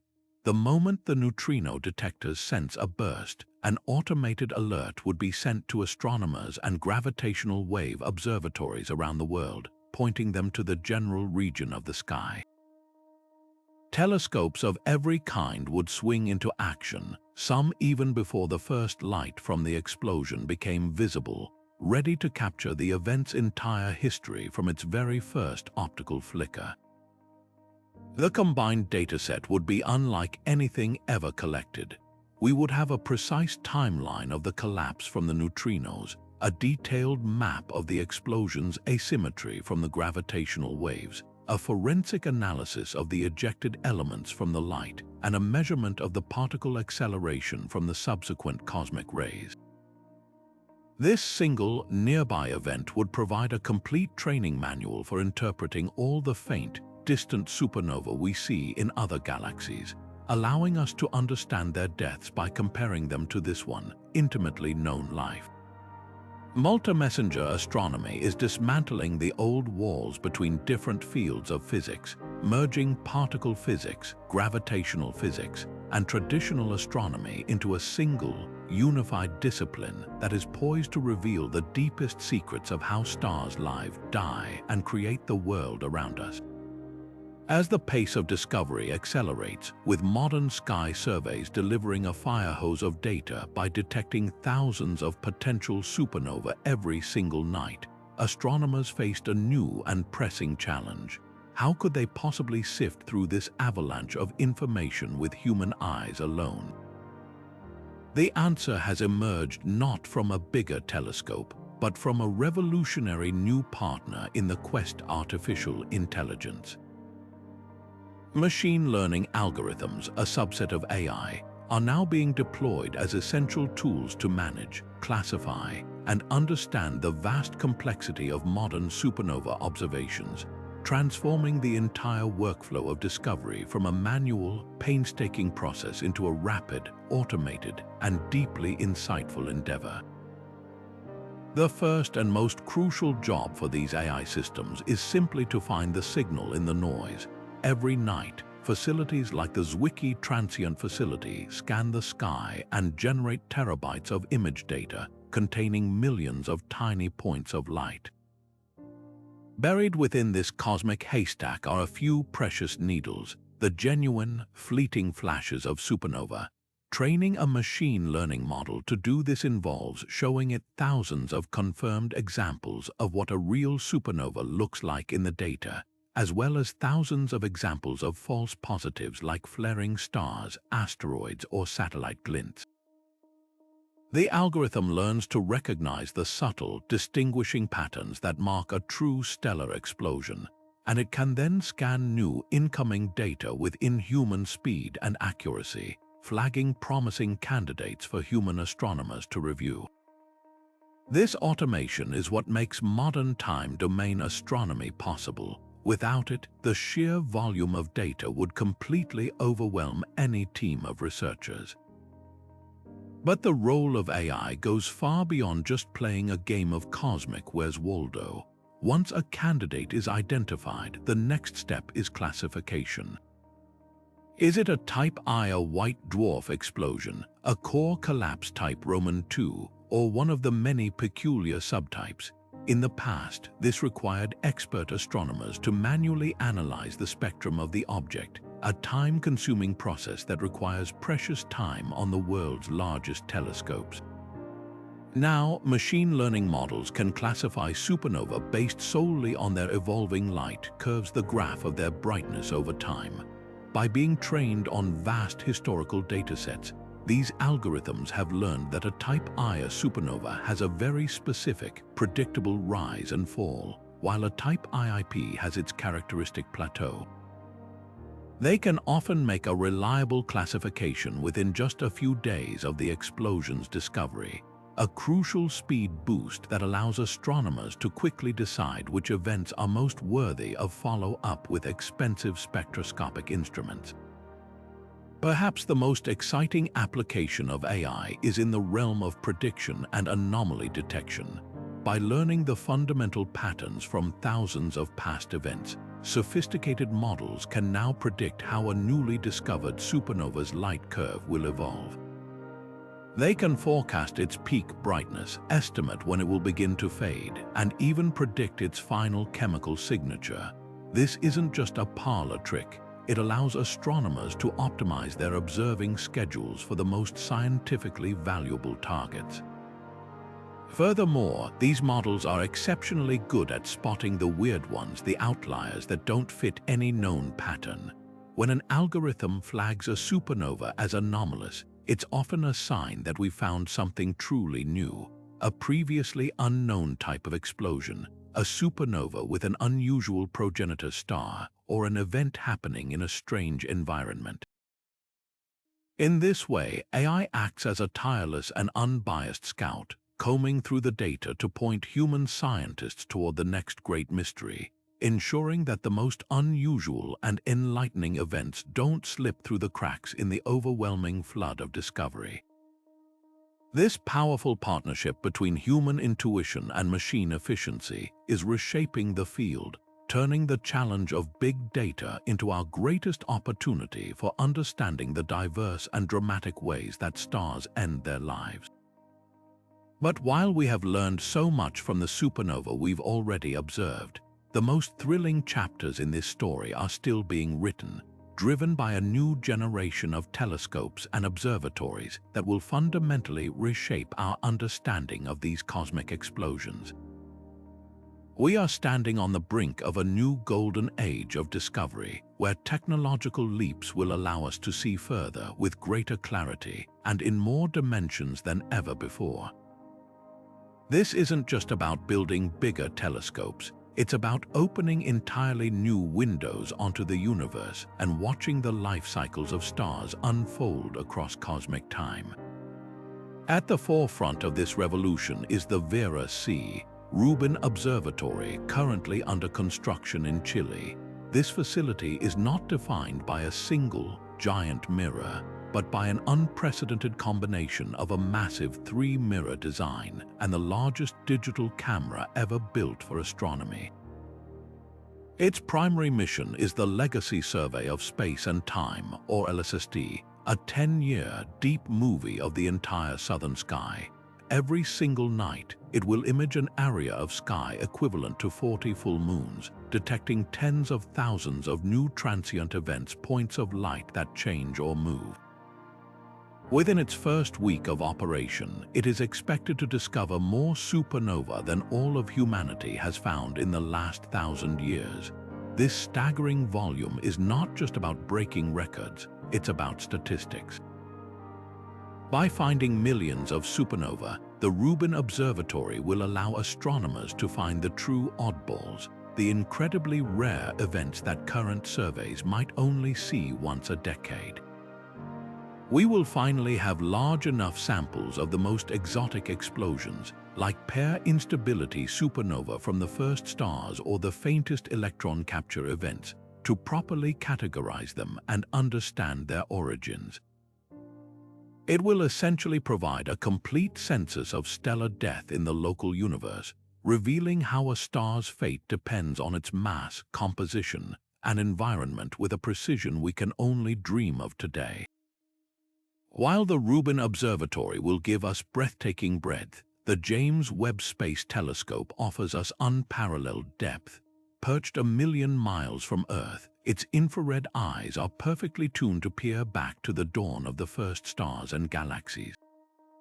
For supernova science, this is a game changer.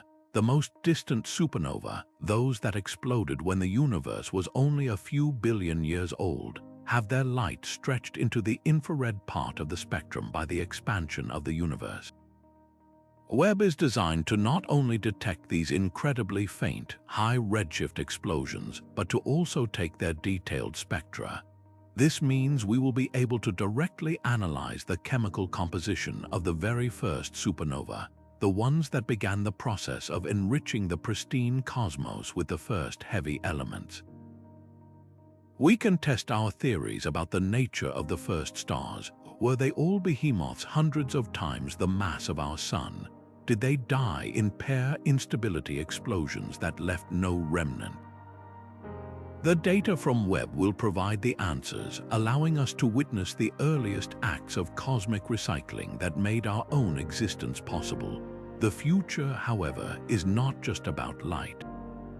The next few decades will see the full maturation of multimessenger astronomy. The upcoming Einstein telescope, a next-generation gravitational wave observatory planned to be built underground in Europe, will be exponentially more sensitive than current detectors. It will be capable of hearing the gravitational waves from a core collapse supernova, not just in our own galaxy, but in galaxies millions of light-years away, providing a routine stream of data on the internal dynamics of these explosions. In conjunction, a new generation of gigantic neutrino detectors like the Hypernovae and experiment in Japan will be waiting for the next galactic supernova. With a detector volume 8 times larger than its predecessor, it will capture not thousands, but hundreds of thousands of neutrinos from a single event, providing a millisecond by millisecond account of the formation of a neutron star or black hole. When a supernova happens in our galactic neighborhood, these facilities, working in concert with electromagnetic telescopes, will deliver a complete multi-messenger portrait of the event, from the silent moment of collapse to the brilliant expanding remnant. This synergistic future, where observatories across the globe and in space work together as a single, integrated instrument, promises to unravel the remaining grand mysteries. We will finally understand the precise moment a collapsing star decides to become a neutron star or a black hole. We will pinpoint the exact site of the R process that forges gold and platinum. We will watch in real time as a supernova's shock wave triggers the formation of new stars and planets. And perhaps most excitingly, we are almost certain to discover entirely new types of stellar death that we haven't even dreamed of yet. The history of astronomy has shown us that every time we build a new instrument that can see the universe in a new way, we are met with surprises that challenge our fundamental assumptions. The next generation of explorers, armed with these incredible tools, will not just be filling in the gaps in our knowledge, they will be writing an entirely new chapter in the epic story of how stars live and die.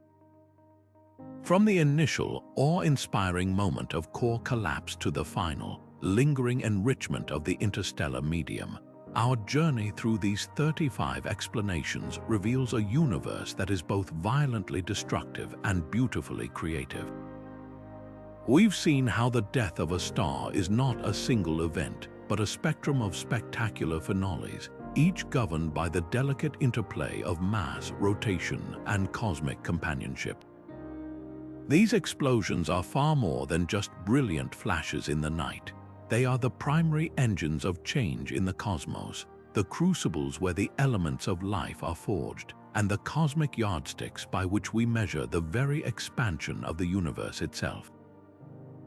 Every time a massive star collapses or a white dwarf detonates, it writes a new chapter in the ongoing story of galactic evolution, seeding future generations of stars and planets with the heavy elements necessary for worlds like our own to form. This incredible diversity of stellar death, from the silent collapse into a black hole to the universe-shining fury of a hypernova, underscores a profound truth about our quest for knowledge. The more we learn, the more we realize how much remains to be discovered. Each answered question, from the role of neutrinos in reviving a stalled shockwave to the binary interactions that strip a star bare before its death, immediately opens the door to new and even deeper mysteries.